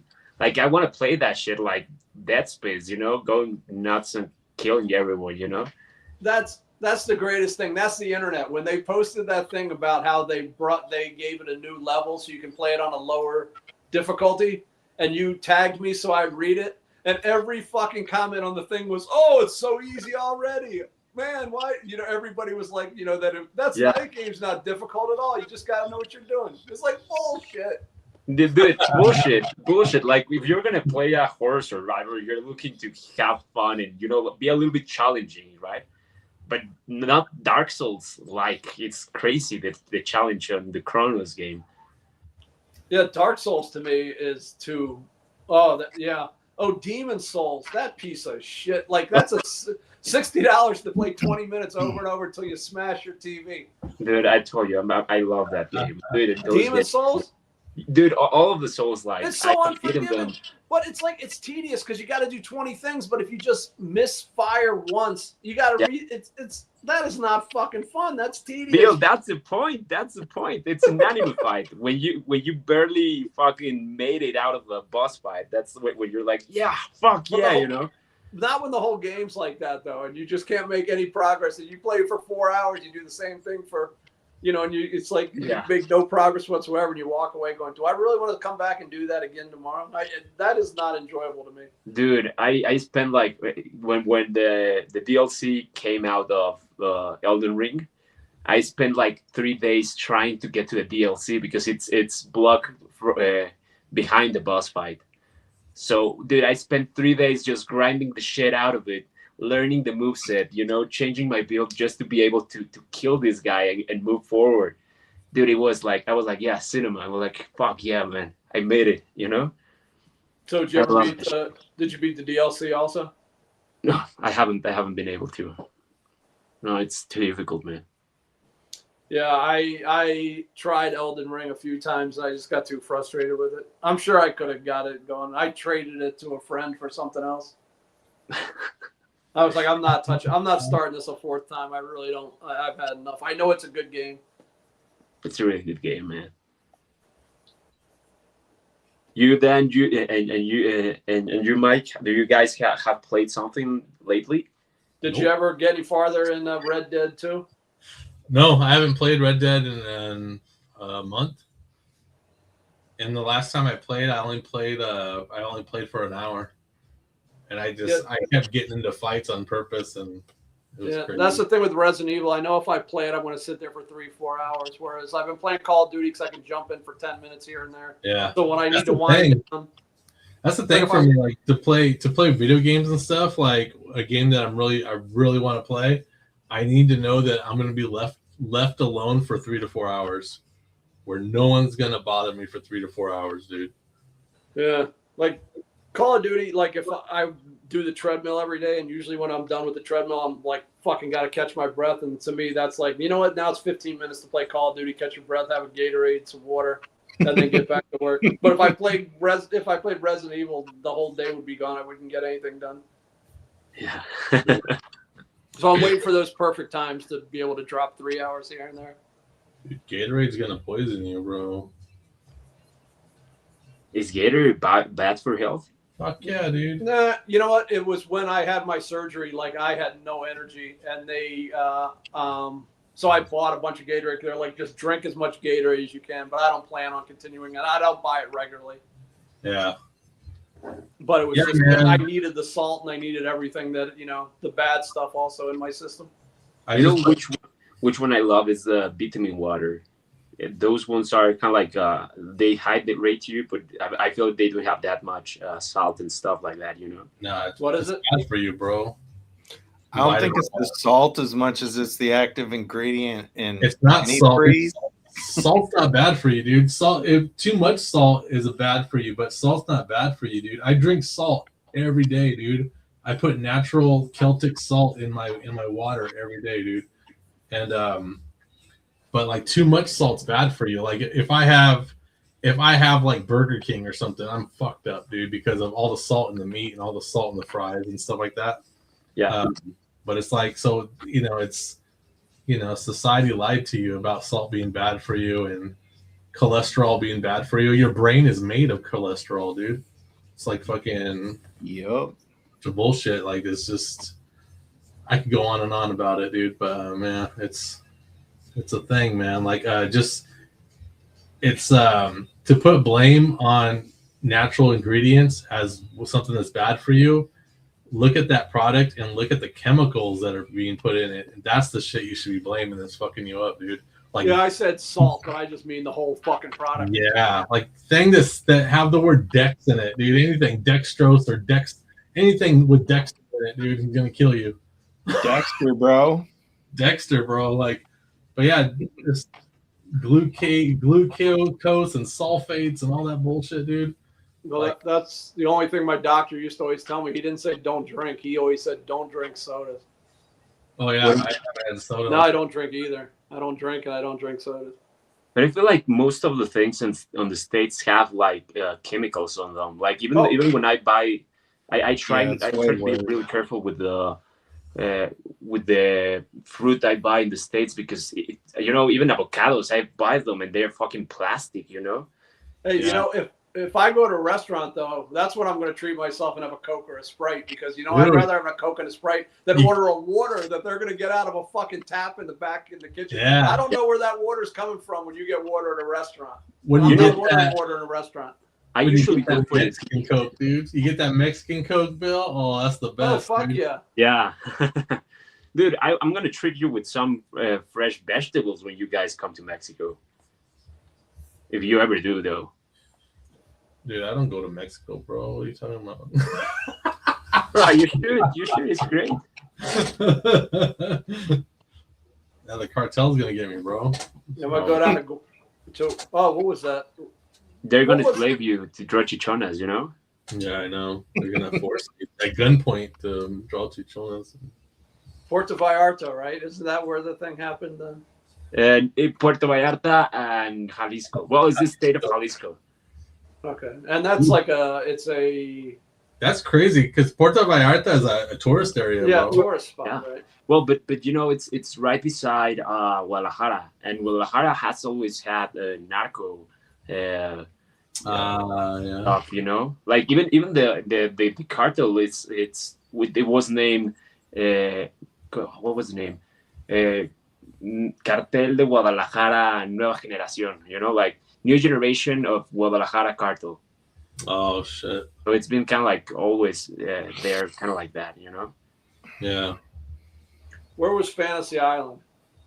Fantasy Island was not in Mexico, bro. It wasn't off the coast of Mexico. Nah, Which one? but Mr. Rourke and Tattoo were both Hispanic, bro. Oh Like, yeah, yeah, man. Don't forget Ricardo Montalban and what was Tattoo's real name? I forgot. Hervé Villachez. There you go. Hervé. Hervé. Yeah, that guy was out You know of that his Drax?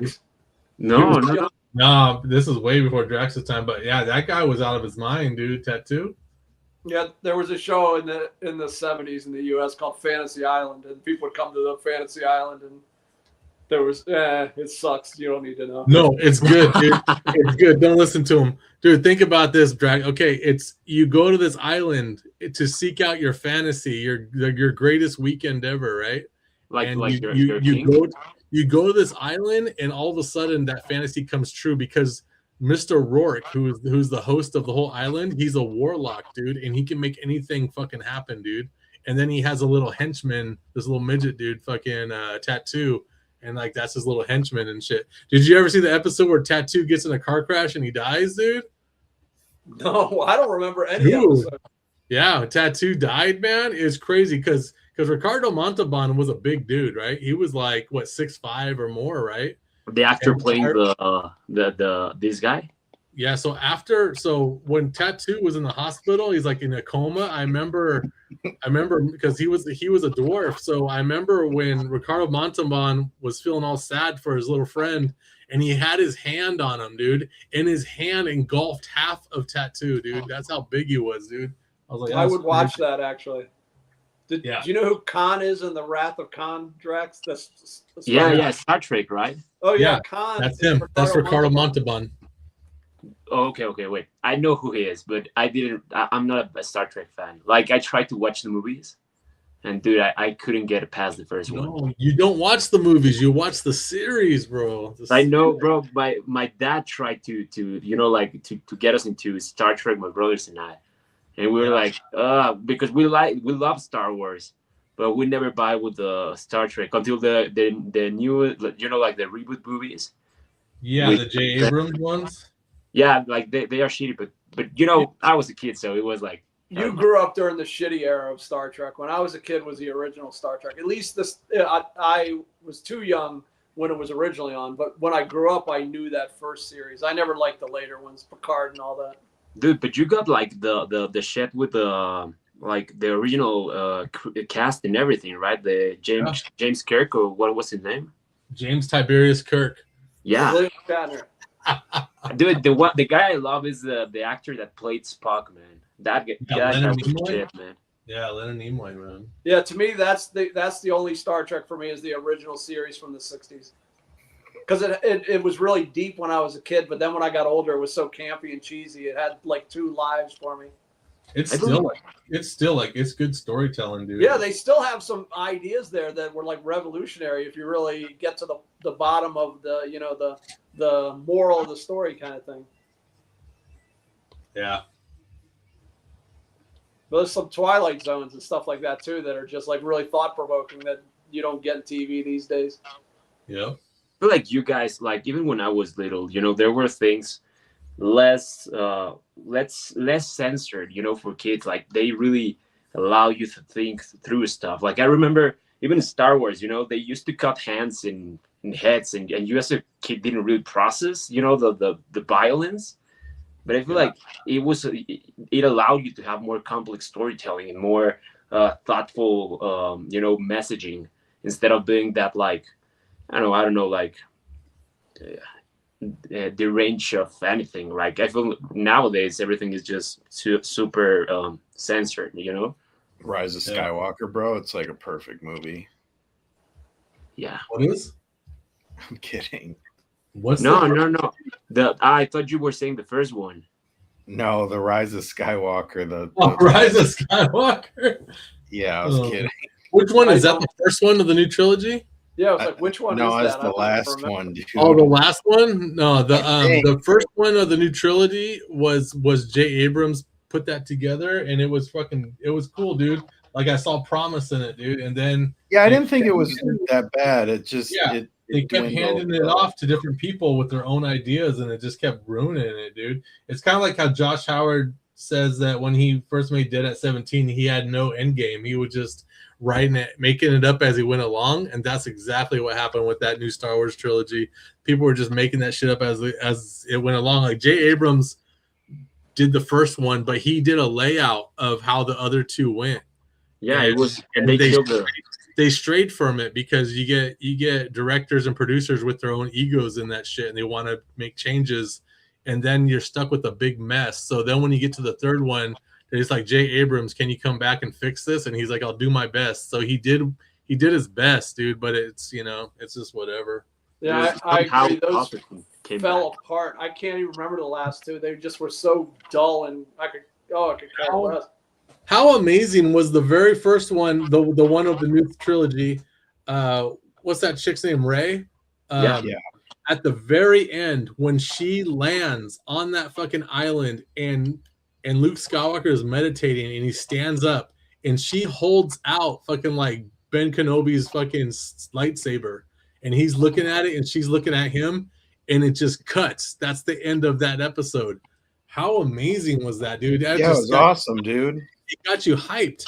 And then It got you hyped. You're like, oh, dude, this is where they're gonna go. Then that prick that made that movie Looper fucking takes over in the next one, and then he's just like, hold it, I know it'd be funny. Let's make it where he just takes a lightsaber and throws it away and says, I don't want to do this. I was like, that's the fucking dumbest thing I've ever seen. Stick to Looper.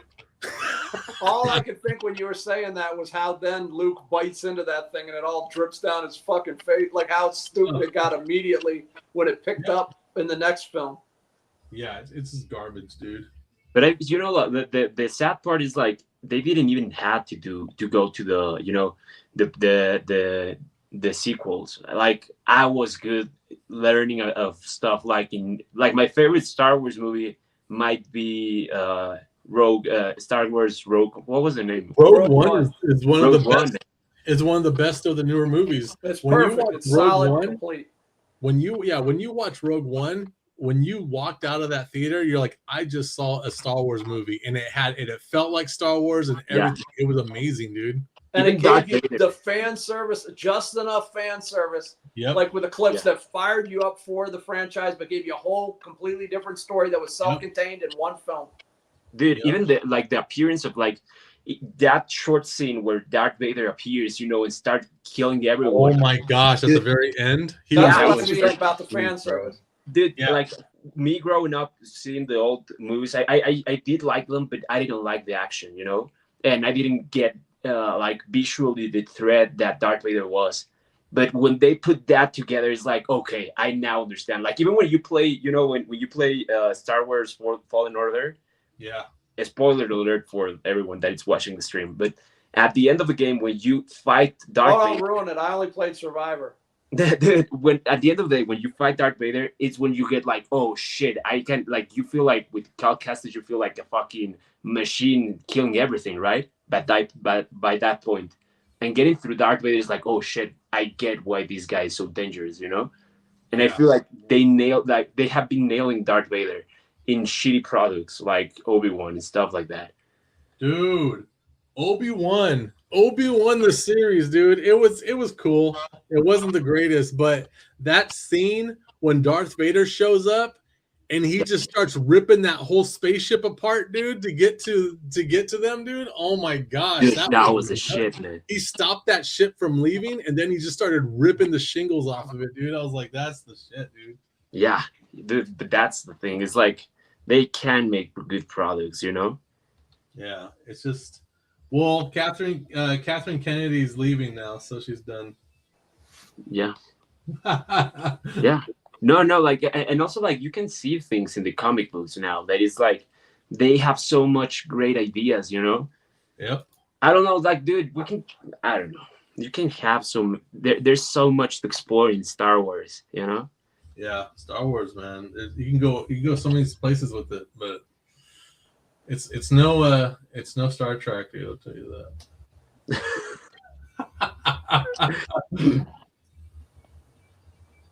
Fucking Star Trek's the shit, dude. The one I'm obsessed a little bit more lately is Aliens. Alien? Oh man. Dude. Alien's the shit, dude. Dude, I love the hard sci-fi, like that space. Dude, the first Alien was a horror movie. The second Alien with James Cameron was an action movie. And those two are the best, dude. And like, but the second Alien movie, the one James Cameron made, that was like the fastest 2 hours of your life, dude. It was just intense and just badass guns and everything, dude. It was James Cameron, man. He knows how to make action movies, dude. Yeah, I was 11 when I saw Alien, the first one, and that changed my life, man. That freaked me out. That fucking movie. and I got like the Alien illustrated by Walt Simonson, the graphic novel. Oh, Holy And shit. I was all in with Alien. Like that, just the every bit of it, man. I watched it over and over, and just it holds up. It is so fucking creepy. Like Dude. the scenery, the Giger designs, the Yeah. spaceships, the spacesuits, the whole thing, man. It's Dude. perfect. that Dude, whole Bill, that whole can I walk show on. you something? That whole walk on where that giant engineer is just dead in that chair. Yeah. Did you know that those Bill. are children in the spacesuits? The face hugger. Did you know Yeah. that, Bill? What about it? The set where the giant engineer is just that giant engineer fossils on that chair when Yeah. they come onto that planet. Did you know those are children in the spacesuits? No. Yeah, To make them little, right? they put children in the spacesuits to make that model look even bigger. Oh. Because Yeah. I know they made a full size version of one of those space jockeys also. Yeah. Yeah. I gotta tell you, like for you guys, you grew up in that era where cinema was like wizardry. I don't know, like magic, you know? Yeah. Because everything was just special effects, you know. Nowadays, you can I kind of a little bit hate the CGI, you know, when you can tell it's like fuck, man, it takes you out of it. You know, but everything then also seemed like an event, whereas now, like everything's just been overdone. And when I see stuff online, like Darth Maul series, it's like, is there a Darth Maul series? I don't know. There's so much bullshit. Everybody can make a fake trailer. Everybody can make a fake poster. You know, like everything seems so fake now and uninteresting and unengaging, whereas everything back then just seemed more like an event, like film in general before COVID just seemed like when a film came out, it was like, you got to go see it. Like it seemed immediate. Now it just seems like, get around to it. I'll see it. But Like, it's things weird. don't seem as important. I don't. Maybe it's part of getting old, but it just feels like, it's just. Dude, no, more I agree synthetic. with you. Yeah, I agree with you. It's just weird because when I'm in the States, I do feel that way. But when I'm here back in Mexico, like people still go to the cinema, you know, and do like kind of like assist to movies and dressed and stuff like that. You know, it's kind of like, I don't know, maybe it's a little bit like I do agree with you. It's just weird. I don't know what had happened in this, you know, period of time. Then movies seems cheaper. Have you guys heard of a documentary? And I always pronounce this guy's name wrong, but he's a Spanish film director and sci-fi writer, Jarodowski, and he worked with Mobius. Like he had done. Yeah. Oh yeah, dude. He had written some stuff with Mobius, but he had this project that he wanted to make a movie of Dune before Dune was made. And he had this ambitious project where Mobius drew the entire book. Like there's a hardcover book of the entire book drawn out. And there's a documentary about the production of this film, and eventually it was doomed. But the artistic people like Giger and Dan O'Bannon, who went on to, like, they ended up making Alien. This whole crew wouldn't have happened if this movie had happened. And so these people, when the project fell apart, they went on to make Dune, and Dan O'Bannon was one of the guys, and he ended up going on to Return of the Living Dead, which is a little lesser, and then he died early. But this film and just the scope of this film this guy was trying to make it. This documentary for people, creative people, storytelling, artistic film, you know, people like it's called Jodorowsky's Dune, and it's a documentary, and goddamn it, I recommend it as much. Awesome. I didn't know I knew about how Mobius did all that work, dude. Yeah, there's like 3 copies in existence of the book. Yeah. I never knew they made the documentary, dude. Yeah, dude, I neither. But can I tell you something then that you said talking with Josh? What?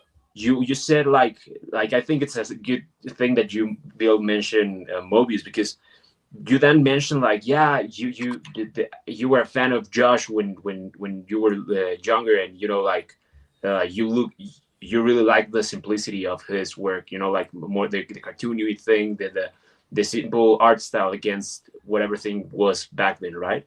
Yeah. I feel like something that I really love about Mobius is like that progression of his work. You know, like how have you seen, guys, how at the beginning it's super detailed and, you know, over the top and everything is crazy. And the last book, have you guys seen the last couple of comics he put out before he died? It was just like simple, like none detail. And he used to say like, dude, I learned to draw everything just to forget it, and draw the simple things. And I feel like that's the thing, like that's, I don't know, like for me, Mobius is like the grandmaster of comic books, of what we're doing. It's just like crazy. This guy had like all these ideas and all this respect of deconstructing his own artwork and work. It's just fucking crazy, dude. Who Egon Schiele is? I don't know. Egon Schiele, dude. He's the same way, dude. Like he's like this dope ass artist. Like Peter Chung is the animator. Yeah. He made Aeon Flux. All that's designed after Egon Schiele's art style. Oh, that's crazy. I didn't know that. Yeah, but he had quotes and stuff like that where it's just like in order to draw like this, you have to learn like you have to learn how to draw perfect and then know how to destroy it afterwards. Like it's crazy. Mobius was pretty massive for me. Like I was all Marvel, DC, and then I found Mobius and heavy metal.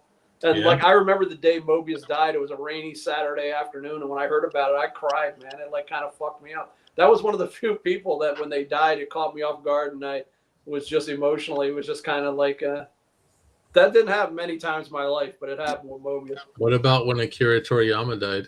Not at all.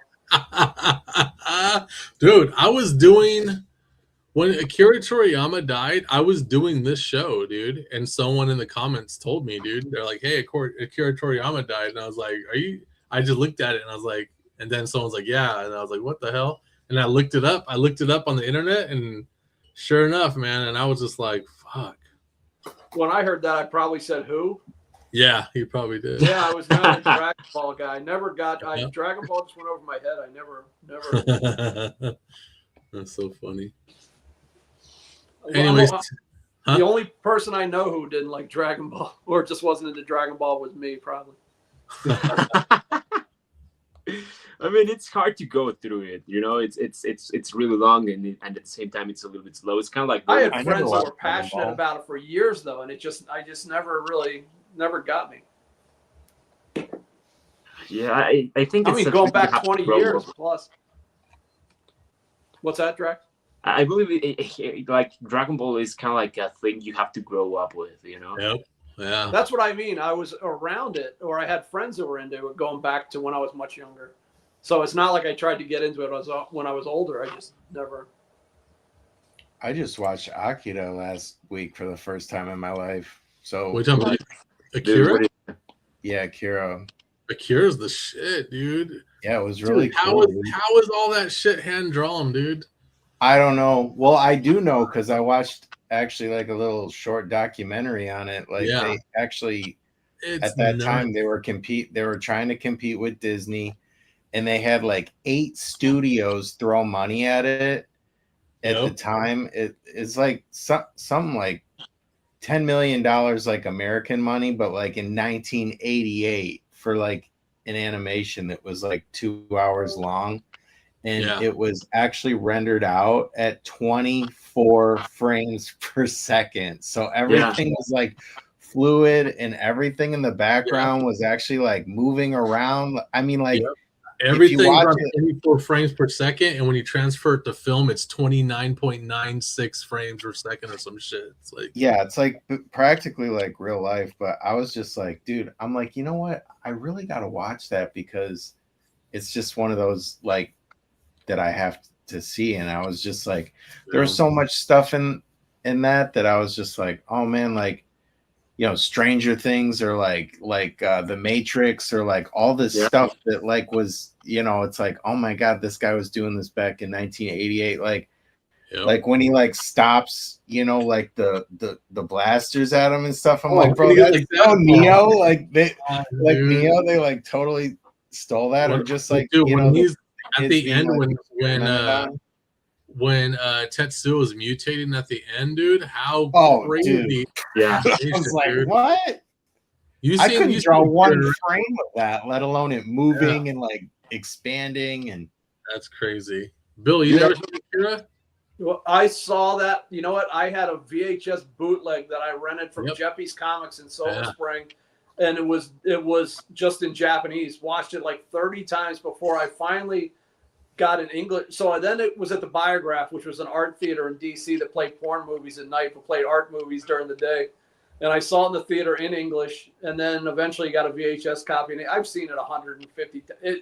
Yeah, that was so important. That movie, like, I would just draw Akira stuff all day. Like, no, that was massive for me when that broke. But that was when the big boom of anime broke in the U.S. And there was in Montgomery County. That was the thing that like made that happen, though. That was the movie that like made like it. Well, yeah, like so all the Shiro style stuff came out. But we go. There were Asian markets. There's a big Asian population in the DC area.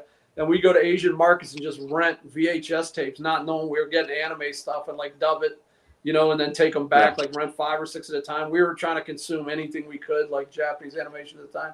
So I got away from it. But man, like in the late 80s, early 90s, I was just consuming everything anime that I could find.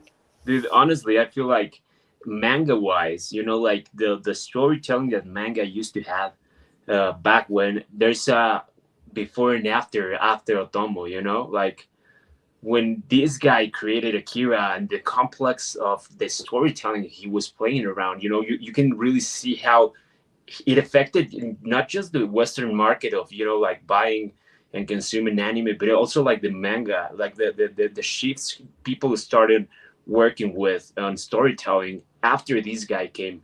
It's just like, holy shit, you know, Berserk and all these guys that start getting inspired by this guy. It's just like crazy, you know? The thing was that he said that he thought of it less of like a storytelling thing, and it was more of like an experimentation on like drawing and illustration and like what you could do to like really push the medium of anime, which was like so far out there. And actually a fun little note, like the creator, he said when he actually saw it in the theater for the first time, he actually went home and like complained to his wife about like how terrible it was, because he said like the manga was like a lot more like involved, so they had to like basically like strip like a lot of the character development and story. And you talking about Akira?